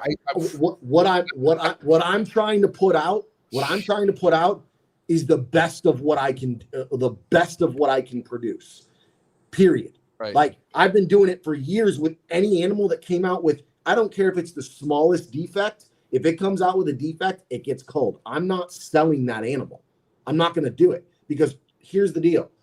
And I know this from my years in other animal breeding. You can sell an animal as a pet, and 8 times out of 10, that animal is not going to be used as a pet. It's going to get used as a breeder. And now you've just proliferated selling shitty genetics and genetic defects and more issues for the entire gene pool, right? Yeah. It's not okay. It's just not. And and so as retic breeders, if we're going to be responsible, I look at it like this. You get a clutch of 30 eggs, you got 2 options. Take your chances right then and there, throw 15 eggs in the trash, and only incubate 15 of them. Take your chance right there. Or, yeah, exactly. Yeah, exactly. Yeah. I'm saying, this is what I'm saying. I like this guy. And so right there it is. You just proved my point. Nah, I'm not throwing 15 eggs in the trash because I don't know what's there. So no one's ever had the balls to lay it down like this, bro. This is cool. I mean, I gotta tell you, because even I was like, MJ, chill out. Hear the guy, hear him out. And I gotta tell you, one of the things that kind of fucked me up, because I wasn't there yet, was I saw somebody, and mind you, what pissed me off was this snake was live, but it was a normal reticulated python fed to a cobra. That's fucked up. I hated that it was alive. I don't think it would have bothered me if it was pre-killed or just put down humanely. Because it's no different, bro. I'm back on a lower level of it now, but I was breeding rats, and it got depressing because I was falling in love with the rats. It was just something about and I did live, and I hated doing that. I fucking hated it. And so when I stopped, I felt better, but it's no different. The way you lay this out. And mind you, I mean, goddamn, for a monitor, a snake's gonna be a lot more healthier than a fucking rat. Dude, it's the best fucking food source for them. It's the best food. Literally, my black throat and my black dragon, their diet is predominantly baby snakes and chicks. That's what they eat. Right. That's the majority of their diet. And again, a lot of people are gonna be like, oh my God, I can't believe he just said all that. But straight up, no, it makes sense. We're not ball python breeders. We're not only making 6 or 7 eggs every clutch, right? 30 plus. Dude, I had 2 clutches that were 70 eggs this season. That's fucking gnarly, bro. Dude. So is your freezer stacked or what? Oh, dude. Yeah. Yeah. And I'm not afraid to admit that. It doesn't make any sense. So same thing. I did a bunch of double recessive breedings this season, right? Like purple anthrax to purple albino. Anything that came out of that wasn't purple or purple platinum, and I did save. I think I saved 4 platinums out of that clutch, dude. They're gone. Yeah, I'm. Why do I want to further contribute to the oversaturation of the retic market? Like I said, right now, 1,475 retics on MORPH market. That's fucking absurd. So what's your game plan then? I mean, is it just all about making holdbacks? What are you doing? So I switched up my whole program. So I was definitely playing the MORPH game for a while. Okay. And as of 2020, I had probably about 120 retics that were mine, in my collection, not including animals for sale. And in 2021, I basically disappeared from social media and kind of got away from the snakes because I was running this hemp farm in Utah, and I was literally living there, and I had people taking care of my snakes. The animals were just fine, but when I came back, I was like, yo, this just isn't sustainable. This isn't realistic. If I'm not going to take this and go like turn this into my profession, my career, I got to downsize. Like I've got to slim down. So I started in 2020. In 2021, really. I started slimming down in 2021. And then in 2022, last year, I got my hands on a couple animals that really changed some things for me. So if anybody that's followed me for a while knows, I had a snake back in Colorado, and unfortunately she never made it to Utah. My biggest retic, her name was Nefertiti. She was 21 and a half feet long, and she was 222 pounds. Are we confirmed 21 feet? You measured it? I didn't measure it. Colorado State University measured it. Oh, that's tight. So official, like official weight, official measurement from Colorado State University. This is crazy. You know, you think a lot of people claim to have a 20-foot snake, but they don't. It's not Bro, even, yeah. Bro, It's I have 3 snakes in my collection that are at least 18 and a half to 19 feet. They're fucking massive. They're massive. I just posted the Sula the other day, and people are like, oh, like this one guy came on. He's like, oh, I had a 24-foot male. I'm like, no, you didn't. No, you didn't. Like, just no, you didn't. Liar. Yeah. But anyways, Nefertiti, I got Nefertiti as an adult. I got her from a guy in Colorado that had her since a hatchling. He literally bought her from a pet store, and she just turned into this monster snake. And he got trumped up on animal control. With animal control, certain areas of Colorado have size restrictions on what you can have, and he was in one of those areas, and animal control got called, and they gave him 30 days to get rid of it. And basically he called me. He's like, I think you're the only dude in the state that's qualified to take her. And so I went and I picked her up. Long story short, she ended up passing away. She had a big tumor on her side. And I took her to CSU to have it excised. They botched her surgery. They nicked her small intestine. She went septic after the surgery, and she died. That snake changed how I looked at retics, and it changed what I wanted, because like at that point I had some big retics, 16, 17-ish feet, dude, 21 and a half feet. It's not even in the same ballpark as 16 or 17 feet. It's not the same animal. It's just not. We're talking like major leagues here. We're talking giants, right? Yeah. And right, frankly, that's part of what retics, the allure of retics has always been to me. The giants, the legitimate man-eaters, right? And people ask me, because same thing, I used to work with that snake by myself. I would go live on Facebook, and I'd be working with that snake by myself, and people were like, dude, how do you like reason that out? Like, it's not safe. And I'm like, honestly, I look at it like working with a lion or a tiger. And there are people that keep those animals as pets. Is it smart? Probably not, because it's an apex predator. It can kill you if it wants to. But that was the cool thing, is I developed this level of trust with that snake where I could read her. I understood her. Like, if she didn't want to be messed with, she would let me know, and I wouldn't mess with her. Like, and there were times where she just didn't want to be.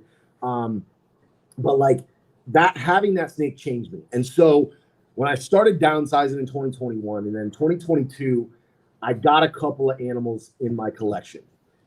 And one was that big Sulawesi female. One was the Malaysian Sulawesi male that I just posted today. And one was another a small Sula. And I got these snakes, and everything about them was different than pretty much every other snake in my collection. The way they acted, their activity level, their intelligence, their curiosity, their unpredictability, all of those things, I was like, this is what I want. This is where I'm at with my keeping. This is what I want to keep. So, and my close friends know this, I've completely streamlined my collection. I'm down to 19 retics. That's my entire collection now. I am no longer one of babies. What? Including babies? No, not including hatchlings. You're talking about like breeders, adults. Snakes that are mine, period, like that I'm keeping. I have 19, and that number's not going up anytime soon. And part of the reason is because, and I'll probably post the video in a couple of days, the male I posted today that Malaysian Sulawesi cross that everyone's like, holy shit, that's a big snake. I have his sister, and his sister makes him look small, and she's 3 years old. There's no doubt in my mind that snake's going to go 18, 19 feet. I'm not going to say she's going to go 20 because 20 is just a major outlier, but she's going to go 18, 19 feet. It's just going to happen. This is the one you're talking about that's not even remotely as That's big. a male. Okay. That's a 3-year-old male. Oh my God, 3 years old? Yes, dude. That's scary, dude. Yeah, that's a 3-year-old male. And so my point is, part of why I've drastically streamlined my collection is so I can spend more time working with these animals, because they're going to be huge. They're going to be dangerous if I don't. And frankly, I'm way more fascinated with these guys now than I have been with any morph ever. Don't get me wrong. And I said this on the video. I still have a few morphs. I've kept my purple albino. I kept some Moschino stuff. I kept some anthrax stuff. But other than that, I'm completely out of morphs. I don't have any pieds. I don't have any of that stuff anymore. That's my purple albino girl. Dude, I had a purple albino named Kobe. Oh man, she was so awesome. You know what's crazy, bro? Like, you know, think about how many people have like a huge passion for like elephants or like giraffes or like just gigantic things. These things are gentle giants, man. Yeah, of course they could go there with you, but like, look at this. Like, this is just like. Well, and that's the thing, man. Is like, I love it. By the way, the scenic view, the grass, bro. I think you're really meant to be having these snakes. That's perfect, man. So let me ask you though, because you're high in altitude up there, like and whatnot. I am. Right? Yeah, I'm 7,200 feet. How is it? Ambient humidity? Has that been a struggle, or have you figured all that shit out? Humidity is a constant struggle. Constant. Okay. It's part of why, and people ask me all the time, they're like, why do you soak your snakes so much? Because literally every snake in my collection gets soaked twice a week.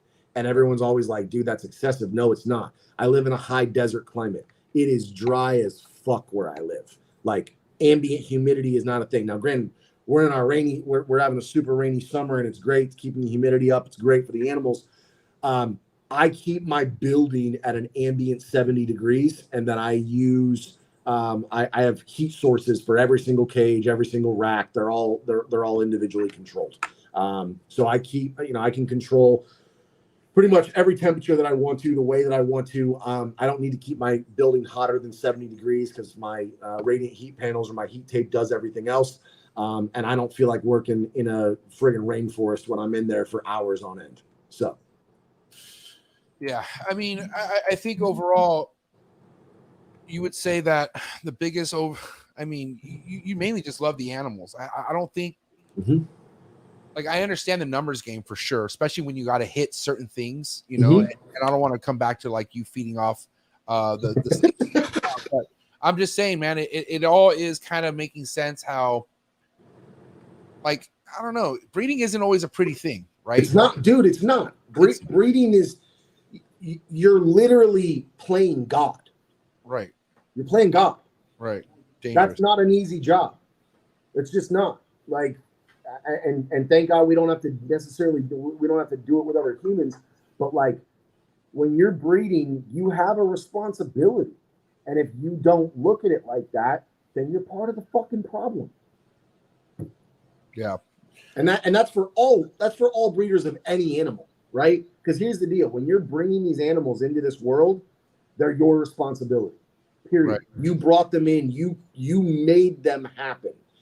And so when that's the case, like, you have to do the right thing by the animals. And this is why I say, and I've said it a lot, and a lot of people don't like it when I say this. When you breed animals, I don't care if it's reptiles, dogs, whatever.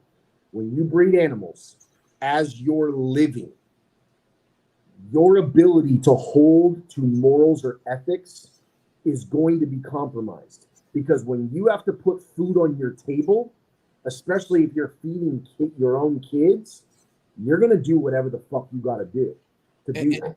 And you know what? It's funny you mentioned that, because if a lot of people who might had a ties with Samson could just maybe say like, dude, I got to eat too. And I did things where I thought it wasn't this bad. And maybe a lot of people really didn't. But the thing is, there are a percentage of people who did. That's a crazy thing, right? And now a lot of those people don't want to come forward and speak up. They're just kind of batting an eye. But there are the other types that were just trying to fucking sell or just put food on the table. And that's, obviously we don't want you shouldn't be in that position now where we're at in this era. You don't want to just rely on snake money, because that's half the problem right now. I mean, that's why it is. And what we need, and this is going to be really unpopular. We need less breeders. We need more collectors. Yeah. Period. That's it. Breeding should just happen like on its own first and foremost, right? Like you should kind of get into something just for the love of it, and then maybe at some point when the stars align, shoot for maybe a pairing and maybe breed. But the whole buying to breed, like buying, breeding, that's on my mind. Like obviously it all depends what you're working with, but we're talking about these retics. What are you doing? Like no, like it's bad right now. And that's the thing. There are here, like for instance, I'm never gonna try to go play in the purple OGS or purple Sunfire arena. You know why? Because Shane Costello has that shit locked down. Period. No one will ever produce better than what he is, or surpass what he's done with those genetics. That's his lane. And if I want a purple Sunfire or a purple OGS or a purple Sunfire OGS, I'm going to Shane to get it. And everyone else should too, because he makes the best. Epic. Exactly. Epicness. And that's where the retic market especially needs to go. Guys need to hone in on what their specialty is, what they love, and only produce that. I'm moving into locality stuff, and I'm going to work Moschino and purple albino into locality blooded animals. That's my long-term game plan. I did more breedings this season than I've ever done, and I am literally I am culling a lot of baby snakes, point blank period, because I'm not going to put them out there. But after this season, I'm literally going to do 1 or 2 clutches max, and even then, a lot of those babies will never be released. Period. Yeah.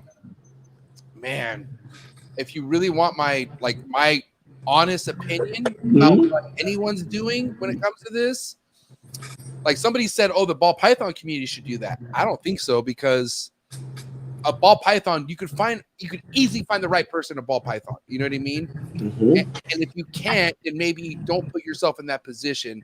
I just know, I couldn't see myself putting down snakes. I couldn't see myself putting down a healthy, beautiful looking snake, regardless if it's a normal or not, just to feed it off. I don't know why. I understand, because that's what you got to do, because it's better than it going to a pet shop or someone's collection where it's going to have a slow, miserable death. It's part of the stuff where I'd much rather not even breed at all. That's what I had to do. And look, and that's fair. Yeah, that's fair. That's my right? opinion. It's me. Yeah. No, and that's fair. And I think when you're dealing with other species that don't lay such a prolific amount of eggs or hatch such a prolific amount of babies, it's a little bit easier, right? Yeah. But especially when it comes to what I'm doing, where I've never been on the super dwarf or the small locality retic train. I've never been on it. I'm going the exact opposite way. I want retics big.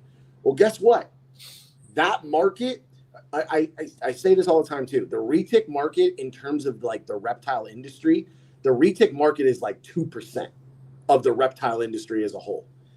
And within that 2%, there's like 0.001% of retic keepers that want giant retics. And for a lot of very valid reasons. Space, safety, feeding bills, whatever. I get it, right? Yeah. But that, once again, for me, like, why am I going to try to put out 50, 100 of these snakes when I know that it's not what a lot of people want? Yeah. Yeah. I don't know, man. At the end, like I said, I feel like it's you're doing a little bit of both. Like you have snakes that, like, let's just say, for instance, that there was a law in Utah and you couldn't leave Utah, but no matter what you did, you're not allowed to breed. I still feel like you'd be so happy with those snakes. I would. And that's I think that's what matters is like you are passionately working with what you want to work with. Mm-hmm. And the people who are hurting the most right now in this industry are stuck with stuff they don't want to have. That's right. And they're very miserable. And you know, and there's, you know, a lot of reasons maybe too. You know how many people hate their jobs, bro? You know how many people wake up and fucking hate their jobs? Yeah. And not just hate jobs, they hate their life. That leads to life. I mean, you want to talk about, like, let's say you not only hate your job, but you hate your life at home. It sucks, bro. Like, I'm very fortunate. I'm sure you are too. It looks like you have a beautiful family. It looks like you have a lot of good things going on. But like, don't be mad at me. I'm so sorry. Like, I'm just giving the cards that were given to me, and I'm doing my best with it. But I have been the lowest of the lowest in my life and just been mad at everything. So I just see why these people are always the way they are. They're fucking miserable. Miserable people love to try to make other people miserable. That's how it works. It is 100%. You know, and that's why it's like you just can't help. Like, that's not your problem. It's not our problem. Like, and you know, we all have problems, but I can't help you make you feel a certain way about me when I'm just doing me. Like, how does that make any sense? You know what I mean? And like I said, the reason why I was so excited to even get into this conversation with you tonight is because, you know, of course there are people who are like, well, why are you bringing this guy on? This is how it works, right? And then, you know, listening to one guy, he was just like, well, he came in and took over someone's collection or whatever, and like, you know, and I'm like, what's the problem with that? Like, I don't understand. Like, have you been with Place? Have you ever seen him? Have you talked to him? Have you had lunch with him? And if that's all no's, then you just can't judge somebody like that. You just can't go quick to fucking judge somebody because how they have their animals or how they got their animals and whatever. But people just love to just hate, bro. Like, hating is I feel like it's a lazy way out. You feel like just hating, like just. Here's the deal. People hate because they look at somebody that's doing something and they want to do it, and there's one of two things. Either they don't believe they can, or they don't want to put in the fucking work.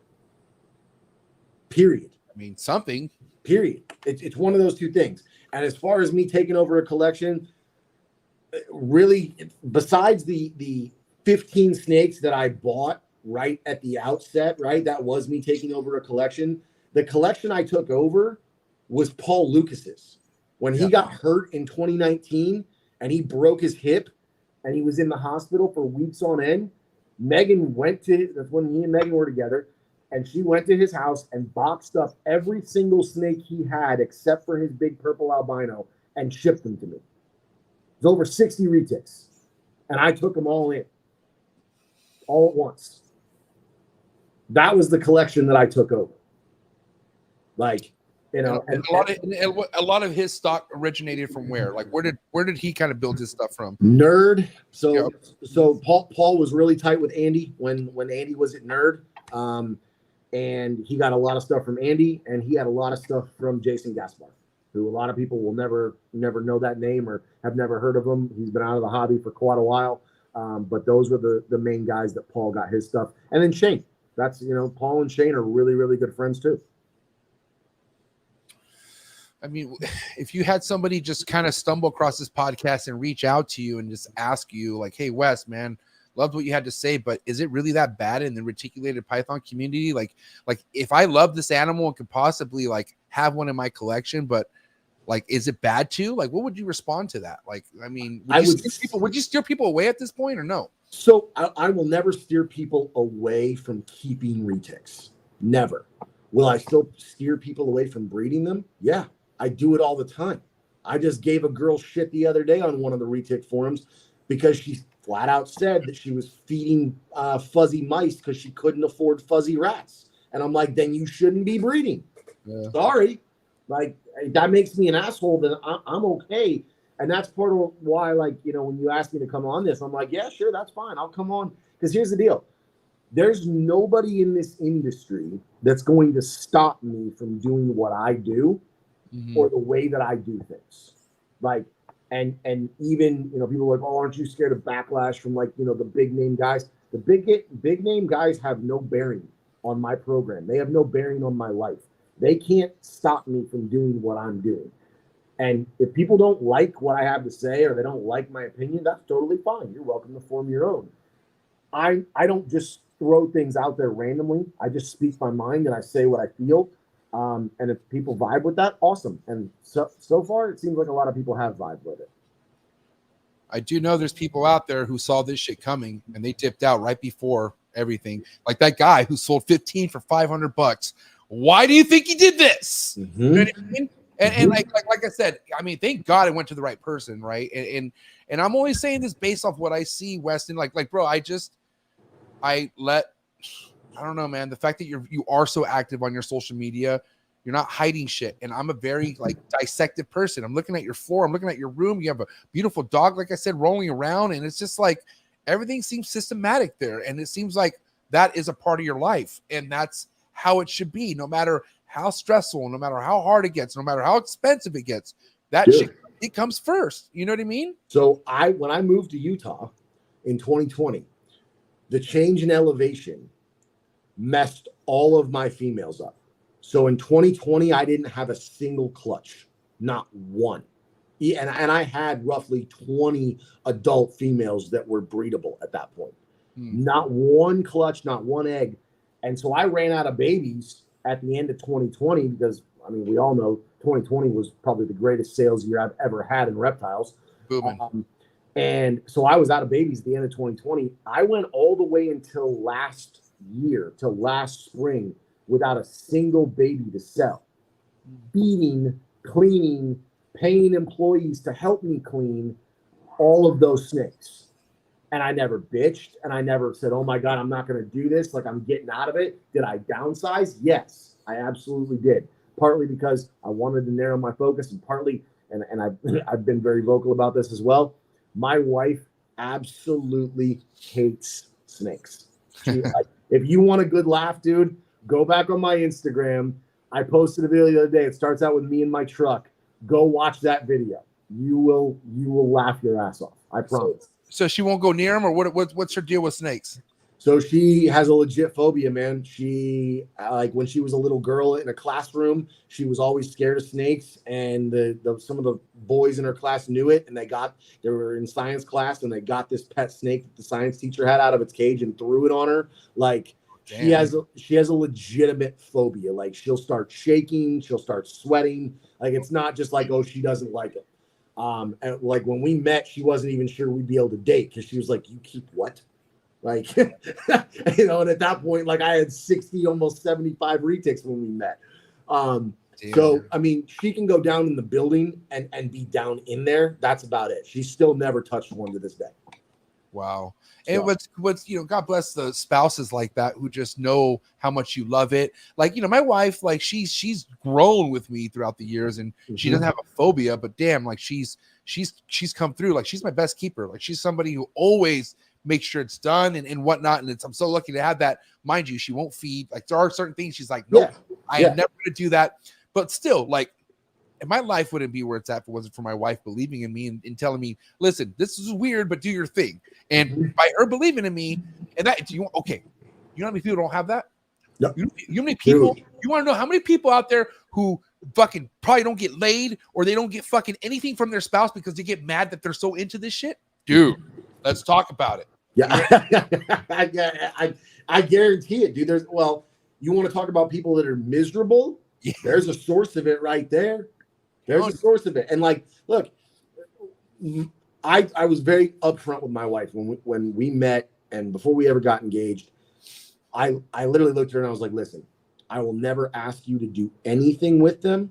And I promise you they will never be a burden to you in any way, shape, or form. Right. You just can't tell me that I can't do it. Right. That's it. Like, as long as you agree to that, we're good. And, I still don't push it on her. Like, I don't ask her to come down there and hold one. I don't try to convince her.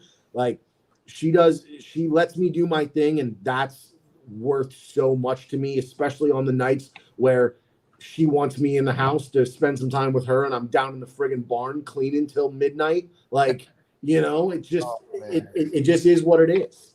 Yeah.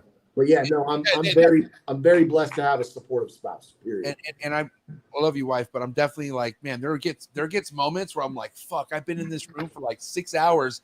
I got so much accomplished, and I'm like, damn, I better go check on my wife. And it's either like she's been busy and it's gonna be good, or she's like, fuck you, you've been gone. And I'm like, damn, my bad. You know, you just got delegated. Don't take advantage, fellas or girls. You know, like you got to play it right. But I want to get back to a topic we kind of talked about. We didn't kind of. I thought it stood out to me because, you know, it's funny. The person who got me into super dwarfs, after I started geeking out over them, he's like, I brought him on my show. This is Andrew Acevedo. I brought him on my show. He's like, dude, I'll go on your show, but we're not going to call them super dwarfs. He's like, I hate that fucking name. I was like, all right. He's like, they're locality specific pythons. And I'm like, okay. But the thing is, that name never took off at all. Nobody gave a fuck about that name. So I was like, I'm sorry, man. Nobody really cares when I use locality specific. If I have a super dwarf and I know it's from you and I know it's a real super dwarf, I'm going to call it a super dwarf because that's what's popping. I do know a lot of mainland people hate that shit. And I want to see where you stand with the super dwarf market. And obviously you are into the locality shit because that is a part of your recipe. But I want to talk about the super dwarf market and people coming in strictly off the hype of the super dwarf market. So here's the first thing I'm going to say. Anybody coming in thinking that they're going to get rich breeding super dwarfs, you are too late, and it's never it's too late. It's never gonna happen. Like you got sold a dream, and that's all it is. It's a fucking dream. It's never gonna happen. Like you're not gonna get rich from breeding super dwarfs. And there are a lot of people that are gonna be really mad at me for saying that, and that's fine. What if you are passionate about it and you just do one clutch a year? As long as it's passionate. Great. Yeah. Great. I don't care about the money. That's fine. Yeah. Great. Do that if that's what you're actually passionate about. But if you're literally thinking, oh, I'm gonna make 50 grand on this clutch, no, you're not. No, the fuck you're not. Like, Why is that? One, the market's not there.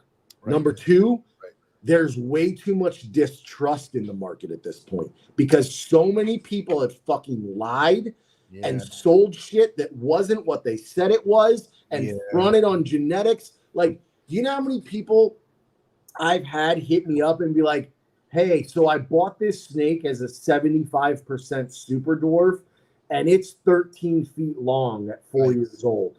And I'm like, you got hosed. Like, what do you want me to tell you? You got hosed. Like, you got SD'd.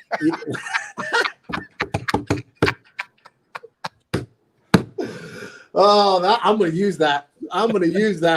That is good. I don't know. I'm not. I'm just saying. I'm in the super dwarf. I'm not. I'm minimal. Like But listen. Hold on.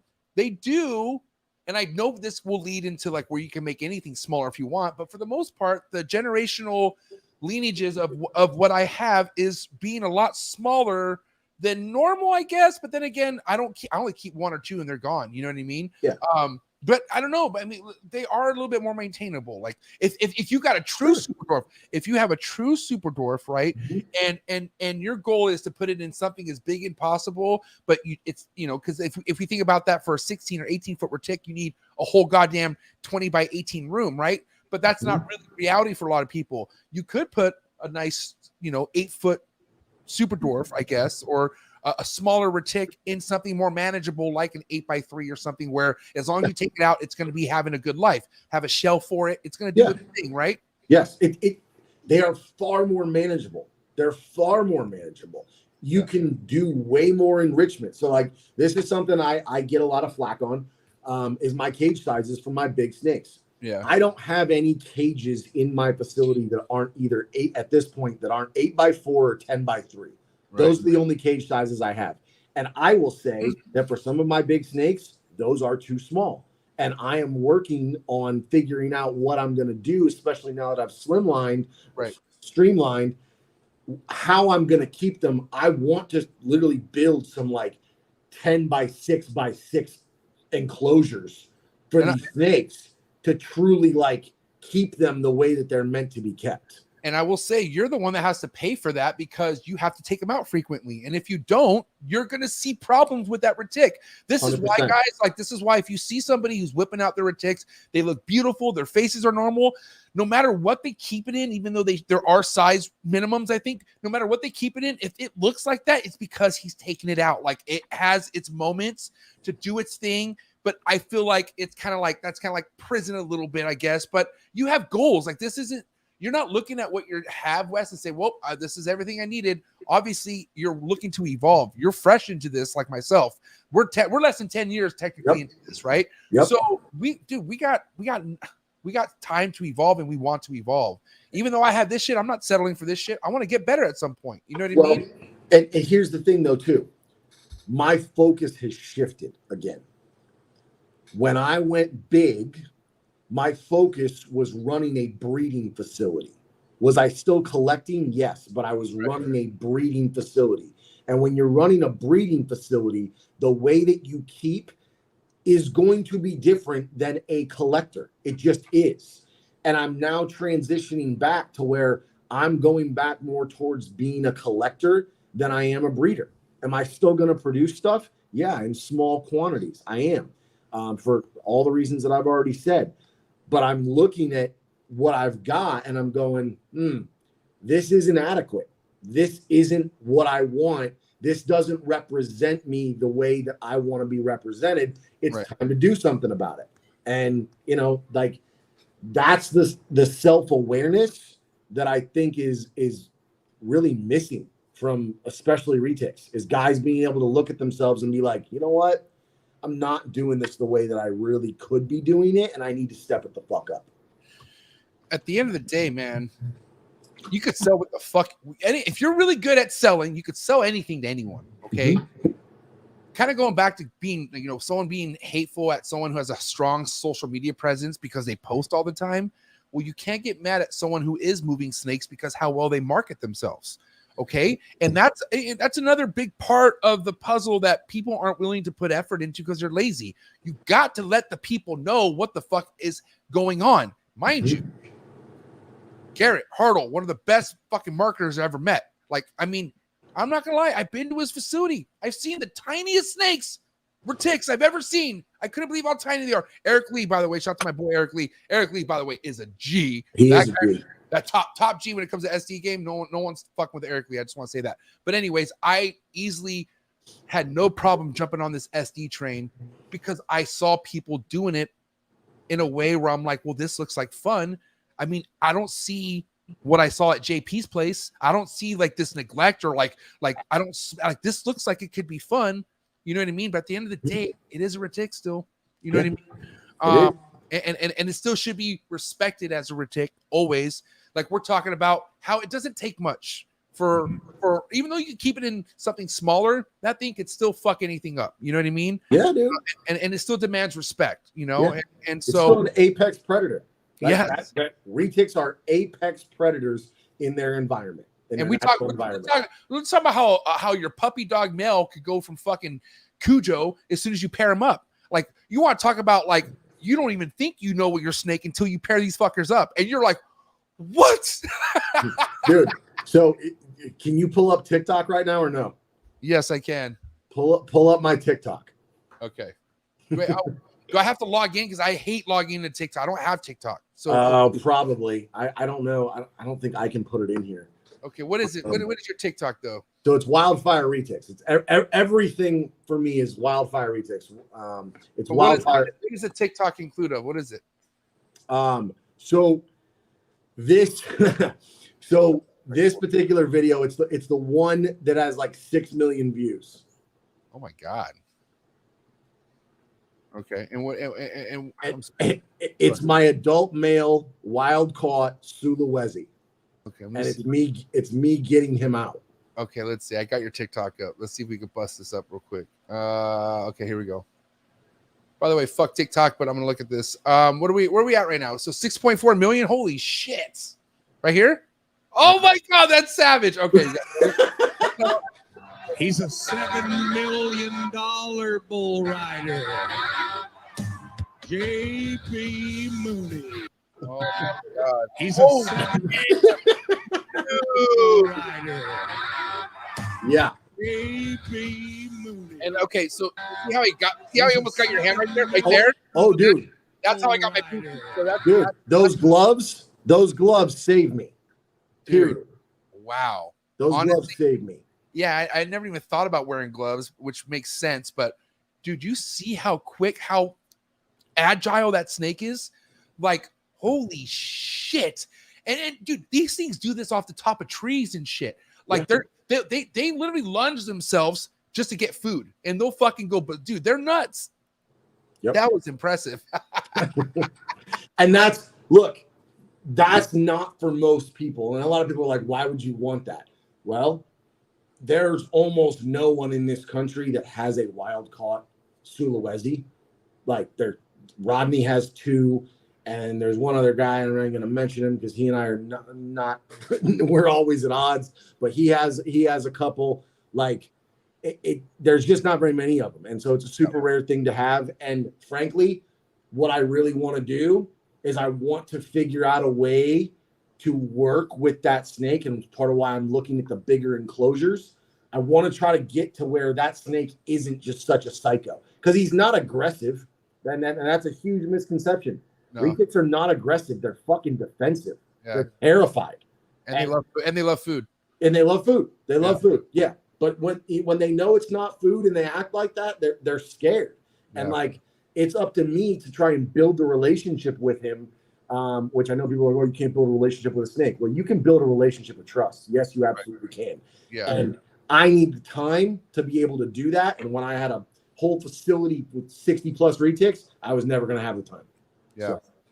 And you know, I don't know. I just again, shout out to Eric Lee. Eric Lee is he's been through one hell of a ride with his new build. He has like a new facility that he's building within his house. But I do know that he's dedicating like a whole wall. I think it's man, I forget what kind of snake it is, man. It might be not a Mochino, but he has like a legit 18-foot fucking female that he's always wanted to hold on to because he doesn't know who to fucking put it in hands to. So he's gonna deck it out along a whole wall, full bioactive. Like he's not, yeah, with dope. Like a whole like water thing for it to go in. That's So dope. and like, man, like that's what I'm talking about. You know what I mean? As long as you have goals at something like that at some point, then keep doing what you're doing. But in the meantime, put in the work, take it out. Like you know that snake hasn't been taken out for a while. Take it out. Like just and what's crazy is a lot of people feel like, oh, it's okay, it doesn't need to be taken out, and I'm too busy. You take that snake out, you appreciate that you took it outside because you just kind of see that it stays there for, I don't know, man. I don't want to overthink that I'm thinking for a snake or a monitor or anything, but man, you take it outside, it appreciates something about it. I don't know. Yeah. No, they're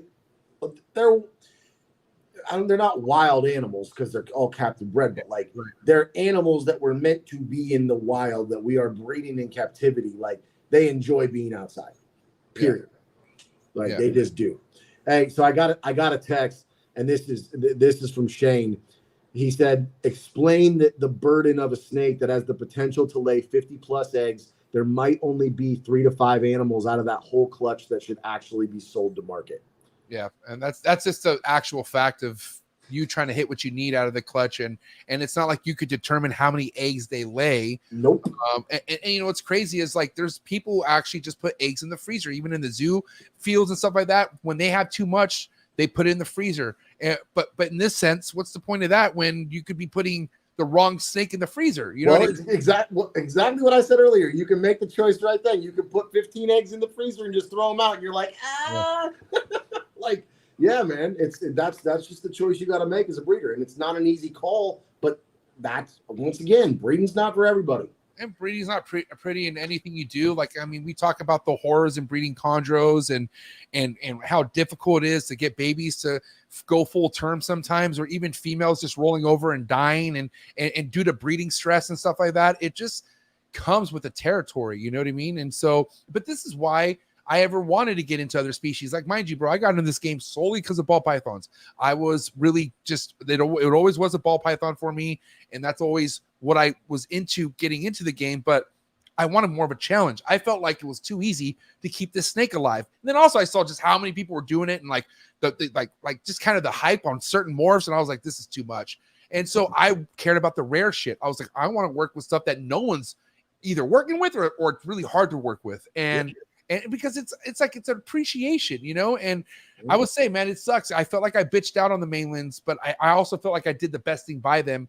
And luckily they went to somebody so reputable. My homie Matt Bowers, you know Matt Bowers from P.H.A.T. Dude, I fucking love Matt. That's my Matt is one of the best dudes in this industry, hands down. I fucking love Matt. Him and his homie Aaron, Black Diamond Pythons, dog. Yes, yeah, both of them. They're both really Super good dudes. hard. No, I've always those guys are thick as fuck. I've always loved Matt. He made some badass retics a couple years ago with a snake that I didn't sell him directly. He got it secondhand, but it was a baby that I produced, and he made some badass shit with it. That dude, Matt's as rock solid as they come.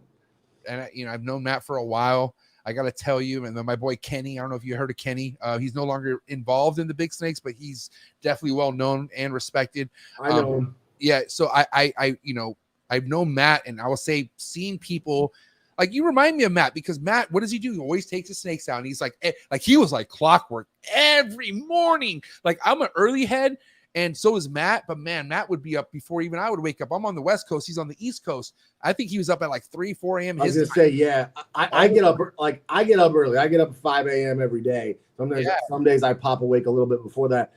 Matt's one of those dudes. I'm pretty sure he wakes up at like 3:45 in the morning. Yeah. It's some insanity. And dude, I'm telling you, man, and he just like clockwork, taking out his snakes, doing his things. You know, some needed soaks, so he would show it off and just make sure he did the work by those big snakes. And that's what made me kind of fall in love with them. But guys, at the end of the day, you got to. One thing that I didn't do, and not to kind of get hard on myself, but man, I just didn't understand, like, bro, I work with a lot of stuff, Wes. I don't know if everything you know I work with, but by the time I had 12 mainlands, I had them like how you had them, not cages that were like they're gonna do fine in them, but if you don't take them out when you need to take them out, there's gonna be problems. And when I started seeing the problems, like one of them started pushing a lot, and no matter how big I started putting her in something, she kept pushing, and I was like, fuck, I don't want to deal with this shit because I feel like I'm not doing right by the animal. So I had to do what was best and put them in the best hands. But I feel like I got real lucky with that, bro. Like, and it sucks because I feel like a lot of people, it's too late. Like, and I don't know, man. So I'm gonna say this, and I'm gonna bring it up, and this is gonna be really unpopular, but it's a question that's going around right now.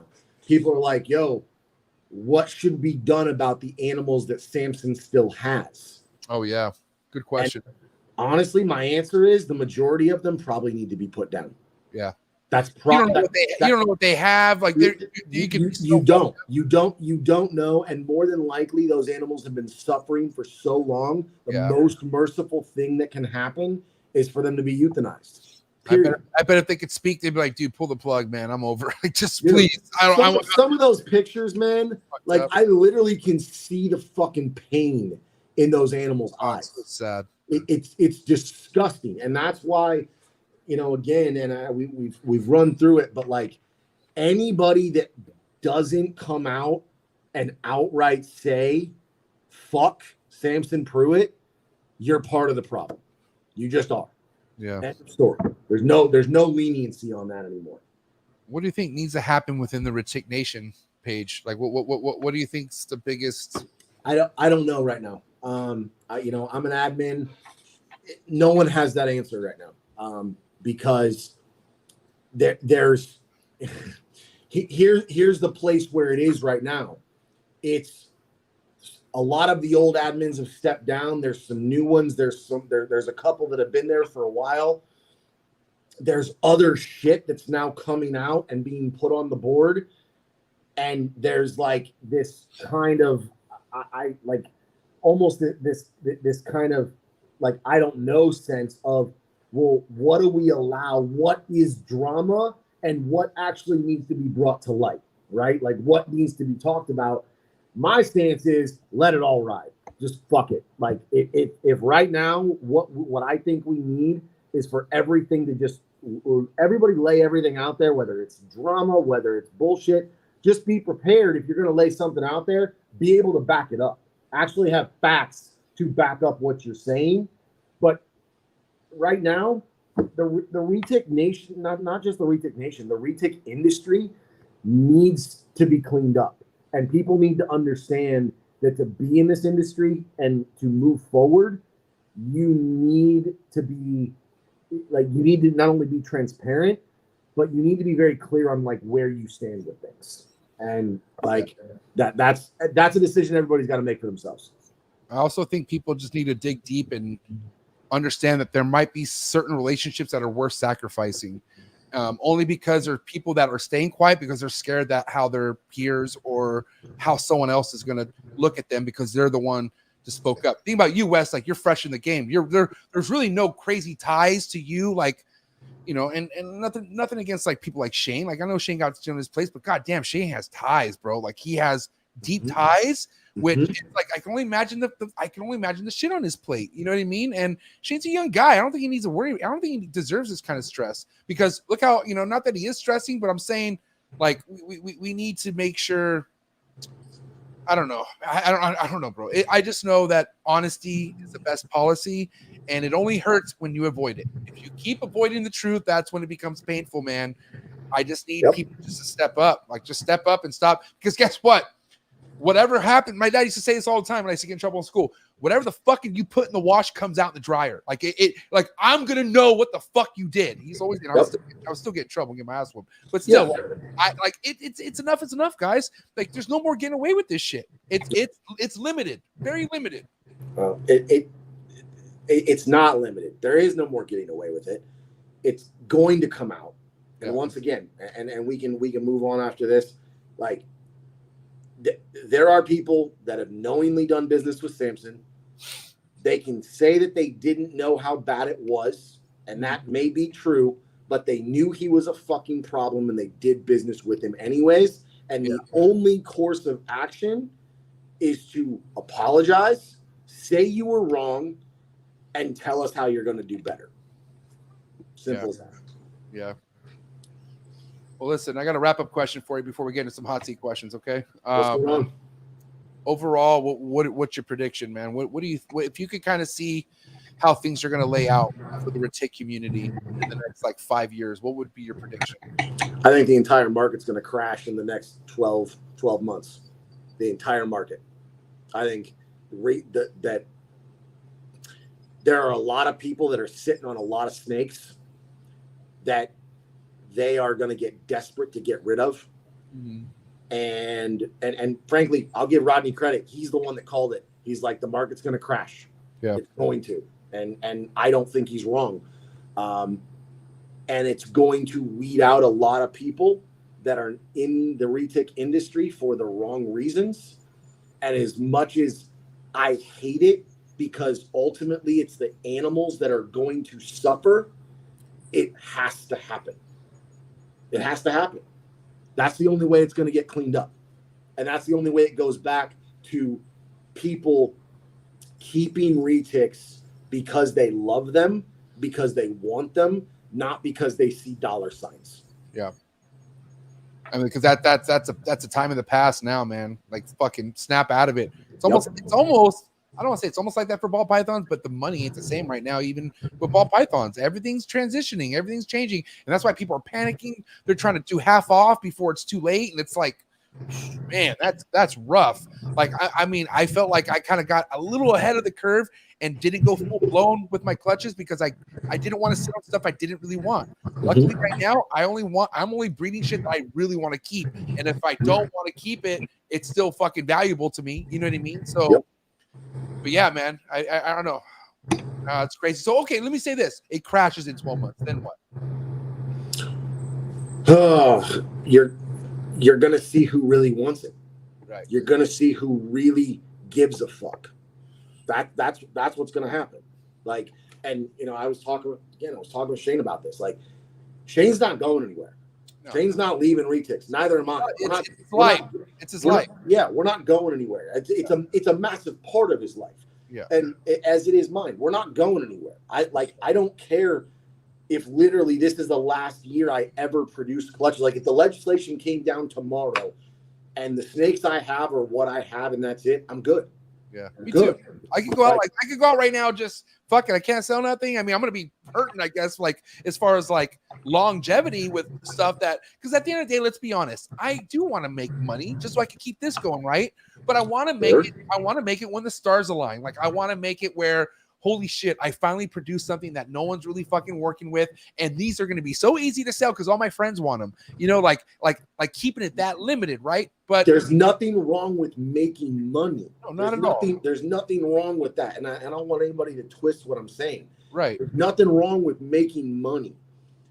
The problem becomes when that's the only money you're making. Yeah. Facts. That's when it's not fun. Yeah. Yeah. Yeah. It's dicey. Mm-hmm. It does, man. Epic. Well, listen, man, I got to say this is going to be continued at some point. I love this dynamic, you and I, because we're definitely like, I don't want to say we're not politically tied to these OGs. You know what I mean? So we're just speaking from the outside looking in, and we're only here to defend animals, man. At the end of the day, it's about the fucking animals. It's not about, oh, you're a good guy, or hey, man, it was cool meeting you at that lunch meeting. No, I don't give a fuck, man. If you got something tied by you being a neglector, it's over. It's and until you can prove otherwise. And I always bring up, you know, of somebody who, like, you know, Barczyk, you heard Brian Barczyk. I'm sure you've heard of him, right? Of course I do. I feel terrible for the position that Brian is in. He's a fighter. I think he's gonna come on it and fucking smash this shit. But anyways, I love you, Brian. We're all rooting for you. But Brian was not really difficult for me to like kind of stay friends with, but like there was a lot of shit that people talked about Brian to where like I never met him, so I'm like, this could be a possibility, right? But then when I met Brian, it was the most craziest experience. Nicest private zoo, reptile zoo you've ever been at. Everything was immaculate. Now, mind you, was that maybe the case 10, 12 years ago? Maybe he didn't have the best practices, but look what he's doing now. All that matters is saying that's how he got better. He got better. But dude, we're all supposed to get better. That's life. And here's the thing. I can give him a pass for what he did in the past, partly because he learned it from the other motherfuckers that were doing it the wrong way. Yeah. He didn't know any better. And that's the biggest thing with these old heads. It's like, yo, you need to wake the fuck up and realize that maybe the way you were taught to do things isn't the right fucking way. And some of us that have come in since you have a better way of doing it. Oh man, somebody always like, I've heard this before, but like, you know, we can't really be too hard on our parents. Like they did their best because that they're only doing what they're taught. And that's how it always fucking is. Some people were just taught certain things and they get stubborn and they don't want to change. But you have to be the one to be like, hold on, this doesn't seem right. Or there's a wake-up call and you're like, I don't want to be like this. And you got to move on. Like, bro, I will keep saying this every episode. Made no sense to me why somebody will stick to a once every 7-day water change, no matter what the water looks like. I'm not going to change that water. How the fuck do you even think that's even right by any means? It's so bad. So right away, right, and that came from somebody I looked up to at that time. So I was like, this is crazy, and it just seemed very lazy. And I know the older generation is lazy, bro, lazy as fuck. Well, not all of them. Not all of them. Not all of them. And I'll even take the lazy card. Like again, I'll give you the pass that the way you were taught or the way that you learned. Look, some of these guys that have been keeping retics for 30 years, right? 25 years, like they didn't know how to keep them when they got into it. Nobody did because no one had them long enough. And so again, like if your practices were shitty back in the day, but you've come around and realize, hey, this is not the way to do it, and you're doing things better, I have respect for you. I can absolutely respect you. But when you're still doing things the same fucked up way that you've been doing them for a decade plus, and the animals are still suffering because of it, nah, man. And what's crazy, it's like you don't even give a fuck that we know. It's in like some cases that's fucking true. But it's like, bro, not weird, but hello, the idiots allowed it. Like it's like, hey man, I know you know this, but can I get in on this show? Sure, why not? It's like what the fuck? Well, so, but that's over though. Especially in retics, that was almost how you like had to start coming up. You had to associate with you fool other people who don't know. You're fucking you're selling them a dream. It's all a dream. It's all a facade. Dude, this was epic. Thank you so much, Wes. And Absolutely. Thanks for having me I on, don't man. care, I don't care what any of us get after this. We kept it 100% real.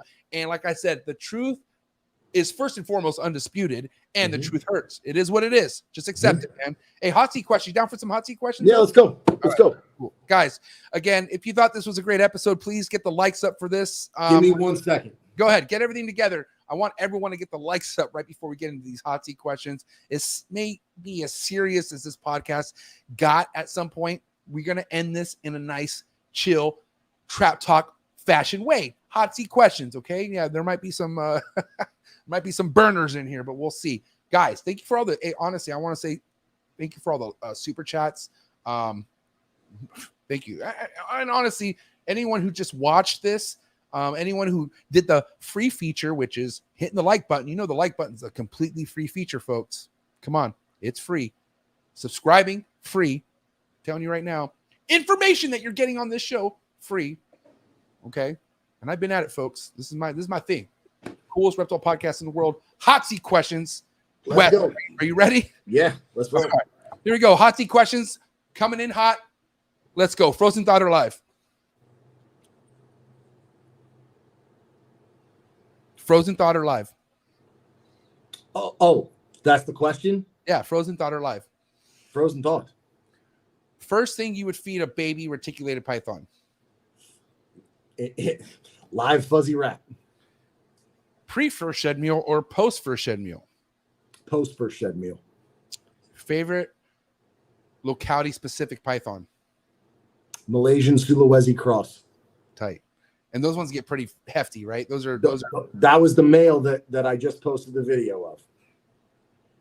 What's your favorite smallest of the locality-specific pythons, if you have one? I really don't have one, but I will say this: I really don't have one. But I will agree with you. Eric Lee is the G. He is the king when it comes to SD stuff in my eyes. His stuff is fire. Like it's fire. I miss you, dog. Eric Lee. Yay imports or boo imports? For what? The reptiles, period. Like if it was yay imports. Okay, what is one reptile you would import anywhere around the world, no matter what it was to your collection today? What would it be? A wild caught retic. I'm not sure what locality specifically, but a wild caught retic. If you're on the spot, you can pick any locality out there. You don't know which one? Like free. Doesn't cost nothing. Straight to your doorstep. A Palopo Sulawesi. Wow. Damn, you know your shit, bro. That's crazy. Okay, how about this? To mist or spray a reticulated python or to never mist or spray a reticulated python? No, you if you need to mist and spray them. Ideal hotspot for a retic? 88 to 89. Ideal humidity for a retic? 70 plus. Yay sports or boo sports? Yay what? Yay sports or boo sports? Oh, I don't watch sports at all. I could give a fuck. You could have just said boo. Boo. I got snakes to feed. It makes sense. It makes sense. Big flexor or no flexor? I think I know what I'm hearing on this one. You a big flexor or no flexor? So some people would call me a big flexor. I think I don't feel like I'm big flexing. I'm just doing my thing. Well, it's okay to be a big flexor, not on purpose. You're just doing your thing, and I think that's what you need to admit right now, homie. You're big flexing, dog. In a humble way. I feel like you deserve to say it. I just want you to. I understand that you don't sound like a cocky dick to me. I feel like you deserve to say that because you're one of the very few doing right by these mainlands. I'm sorry to say to anyone out there offended, but it's true. I appreciate it, man. All right, big flexing. Steak or fish? Steak. Favorite cut of steak? Ribeye. Yay alcohol or boo alcohol? Boo alcohol. Respect. You do look pretty healthy. I'm not gonna lie, dude. I bet one of the best things I ever did. I gave up alcohol for 371 days from the end of 2020 through 2021. One of the best things I ever did. I barely drink. I'm all for plants of all kinds, but alcohol, it has done a lot of damage in my life and to people that I cared about. Again, you could have just said boo. I'm just kidding. But that's truth though. Listen, that's a silent, really fucked up killer. is alcohol abuse. And I don't know, I've never been a heavy drinker, but it's weird. You know, like I like kind of getting into the comfort zone when I'm just chilling by my animals, and an IPA doesn't hurt every now and then, but goddamn, I just don't like getting fucked up. I don't like, you know, it just becomes depressing now, I feel like. So I mean, that's kind of been a little bit of awareness out there, guys. And I do know that drinking really doesn't really do anything for me, but for now, I gotta figure that out. So day by day. How long did you do that, by the way? How long has it been since you've had a sip of alcohol? So I've had, like, I will have a drink now and then. Like if my wife and I go out to dinner, especially if we go to a good Mexican restaurant, I'll get a margarita, but I'll have but I'll have one, right? Okay, like right. It's not like fucking I'm getting a bottle on the way home and then we're gonna continue this. No, I genuinely do. I think the last time I was my wife and I met in February of 2021, and she's seen me drunk one time. Well, that's good. Because being drunk is not good. No. I've been drunk on this show. It's not a good thing. Listen, let me ask you this. Okay. Vacation or best dinner, whatever, what would be that choice of drink? If you could have any, you know, what would be that one drink that you don't mind having one of? Like, it's like that sounds good. Top shelf jalapeno margarita. Damn. My wife loves that drink. Van Halen or Sammy Hagar? Ooh. Sammy Hagar. Damn, bro, really? Yeah. Van Halen. I don't. God bless you, bro. I've dude, only because I saw him live in Cabo at his bar. Did you hang out with him? I took tequila shots with him. Okay, that makes sense. If I had that interaction, it's crazy. A good friend of mine in high school, his dad was like, he loves Sammy Hagar, but he also lived down there. He had like a vacation home where he was. I'm sure they partied all the time. So I'm like, that. I mean, if that's your homie, then that makes sense. All right. Literally, my old man and I were at a bar in Cabo, and in he walked. He started playing, and he just like tequila shots for everybody. Like, damn. Okay. Little word association. First thing to come to mind: milk. Cow. First time reticulated python breeder. Oh, first thing that comes to mind. Just a square looking, clean cut motherfucker. I am here for school. Stuck shed. Poor husbandry. Locality. Retic. Instagram trolls. Ooh. I mean, I'm one of those people that I almost get excited when I have trolls. Like, right. I mean you're doing something right. That's all it is. Well, it's also like, look, my mom, God rest her soul, she was an attorney. Oh, so really? I grew up learning to debate. So I fucking love it. Yeah, like, bring it on. Yeah, like I love it. And look, if you can out debate me, I'll give you props. But most people, especially online, most people can't, because people just want to be emotional. They don't want to come with facts. Yeah. And you know what's crazy is, like, man, people really have, I guess, debating skills, if you could say that, when it comes to social media commenting. But let's talk about, this is why, like, why don't you keep this energy in person? That's what I don't understand, is like, you have so many people who have like, wow, you it looks like you thought deeply about this, but you go by them at a show and go, hey man, how are you? And then it's just like, why don't you talk about it, bro? Why don't you fucking have the balls, have a spine, sit up fucking straight, look them in the eye and talk about it? That's another thing, bro. People just need to fucking talk about it. And I'm sure you will see something right there where you're like, communication is now accepted. We're good. And we can just continue on. And that's it. Just talk about it. That's the thing, though, man. Everyone's so used to hiding behind the screen, and that's why, like, so bad.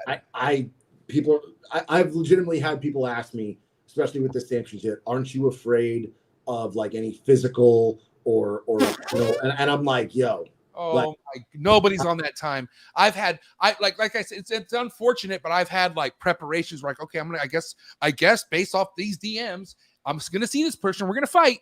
Never. You guys are all pussies. Let me tell you right now, you guys are all fucking pussies. Come see me. I say this every time, but a lot of those people who fucking say, I'm gonna fuck you up, dude, they don't leave their mom's basement, bro. I'm telling you right now, and they're there. I know. That's why it's not even worth it. It's like, God damn it. Like, you know, if it's one thing celebrities I have good advice on, they don't read their comments. They don't ever read their own comments. I'm not calling ourselves celebrities, but I'm saying the way some of these people come at you is just so like, I don't even want to, what do I respond to that? That is so just out of left field. But again, misery loves company. Last but not least, one message to the Reticulated Python community right now. Up your standards. Up your standards. Develop some ethics and fucking stick to them. And if you can't, respectfully bow the fuck out. Yeah, respectfully. Like, dude, I legit had kind of like depressing moments not having those mainlands no more. Because I fucking grew, since little babies. I'm talking, I raised them, bro. 3-4 years later, I'm having a part with them. And I thought, I looked at these things, oh, you'd be in my life forever. You know what I mean? It hurt. But now I'm like, man, I'm so proud that I got him in the right hands. Luckily, with things, how things are right now. You know what I mean? Yep. But man, at the end of the day, anyone out there needs to dig deep and make sure they work with what they love, bro. Because the next couple of years, not even the Retic stuff, all reptiles, everything the next couple of years, it's going to get harder and harder and harder. And we're all going to have to rebuild at some point because of COVID. Because how much COVID overwhelmed us with purchases and shit like that. And now everything's more expensive. Damn it. People are broke. You know what I mean? So hold on tight. Yeah. That is good advice. Hold on tight because it's gonna be a ride. Dude, we had over 130 people tapped in at one point. What do you have to say to all your supporters out there? Everyone who's like fucking rooting for you, Wes. What do you have to say? Genuinely, thank you. Like I said it earlier. It still blows me away when people come up to me and like want to shake my hand. Like that's super humbling to me that I've made an impact in people's lives. So for everybody that tuned in, for everybody that supports me on social media, genuinely, like I sincerely appreciate it. And I think you're a good version of like, you know, you treat people how you want to be treated. And I'll never forget how fucking nice you were when I met you, you know, and just being respectful and just kind of looking somebody in the eye, introducing yourself could take you very far. I'm just letting people know, man, stop being so judgy. Yeah. And no matter what you've heard of the person, go find out for yourself. Shake the person's hand and go be the judge for yourself. But listen, have a good night, Wes. Okay, for anyone who wants to inquire about anything or just maybe kind of reach out, what's the best way for someone to get a hold of you? Any social media platform. It's all the same. Wildfire Retics. You want to email me directly, it's wildfireretics@gmail.com. You look up Wildfire Retics, you will find me. Well, listen, thank you for helping me bring back this segment because I do feel like Fat Snake Tuesdays is an important segment. And fat doesn't mean F-A-T. It is P.H.A.T. Pretty hot and tempting, just like this podcast. But give it up for my boy Wes. That's episode 351 in the books. Thank you, man. Thank you. Hey, bro, keep doing your thing. I enjoyed it. We'll be in touch, and thank you so much, Wes. Have a good night. Absolutely. Thank you, bro. Peace out. See ya. Damn, what a guy, man. Get to know people for yourself. Do the judging afterwards. I feel like so many people don't do that. So many people have something to say about somebody before you even fucking meet them. Come on now. Why are you gonna? That's kind of like, you know, like throwing the eggs in the freezer. You don't know what you're putting in the freezer. Why would you do that? You know, let it hatch out and then figure out what needs to be put down. It's kind of like people. You know what I mean? In relationships. I'm not gonna lie, man. This was a very informative, super informative podcast, especially for anyone out there just kind of like scratching their head, like what is really happening with the Reticulated Python community? Well, there you have it. And again, that just came from one person, but one person who's connected with a lot of heavy hitters in the Reticulated Python community. So I definitely feel like this is going to be something I'm going to continue. I don't know about every Tuesday because I want it to be I want it to be something where it's like this is information where as much as it maybe was tough to hear, this was also positive. You know what I mean? Because at the end of the day, this is just the reality of things. And, a lot of people like to talk, but a lot of people talking aren't really tapped in and involved like this gentleman was, or gentleman is, especially with the relationships. Like, you know, he's good friends with Shane. Like it's really not what you know, it's who you know. First and foremost, okay? He's only where he's at because who he knows, but he did right by it. I'm the same way. I'm only at where I'm at in this fucking game because who I met and who I know, but who I did right by, they did right by me. It goes both ways. You know what I mean? That's called building relationships and things land in your lap. So Either way, what an episode. This will be coming out highlighted in clips and all sorts of stuff. So be ready for that. That's why another big reason why you should be hitting that like button, hit that subscribe button, hit that notification bell, and drop me a comment, guys. In the comment section, let me know what you liked best. Let me know your feelings about the Reticulated Python community in the comments, especially if you're somebody involved, okay? And for anyone who's here solely for Reticulated Pythons, this might get boring or you might just leave because I do want to talk about Thursday. Oh, man, there it is. It's my wife. Damn, I just declined my wife's phone. She's going to be pissed. Hope she's okay. But listen, real quick, I'm going to say that Thursday night, heavy episode. Mainly because there's a lot of stuff happening with more. Okay, hold on real quick. Hi, babe. Are you good? Hello? Hi, I'm on the live right now. Are you okay? Okay, I'll talk to you right now. All right, guys, I got to hurry up and wrap this up. But listen, episode 352, it's going down Thursday with Canova, okay? A lot of talk right now with the Desert Ghost gene. A lot of people confused. Is the Desert Ghost project fucking done? Is it like a waste now?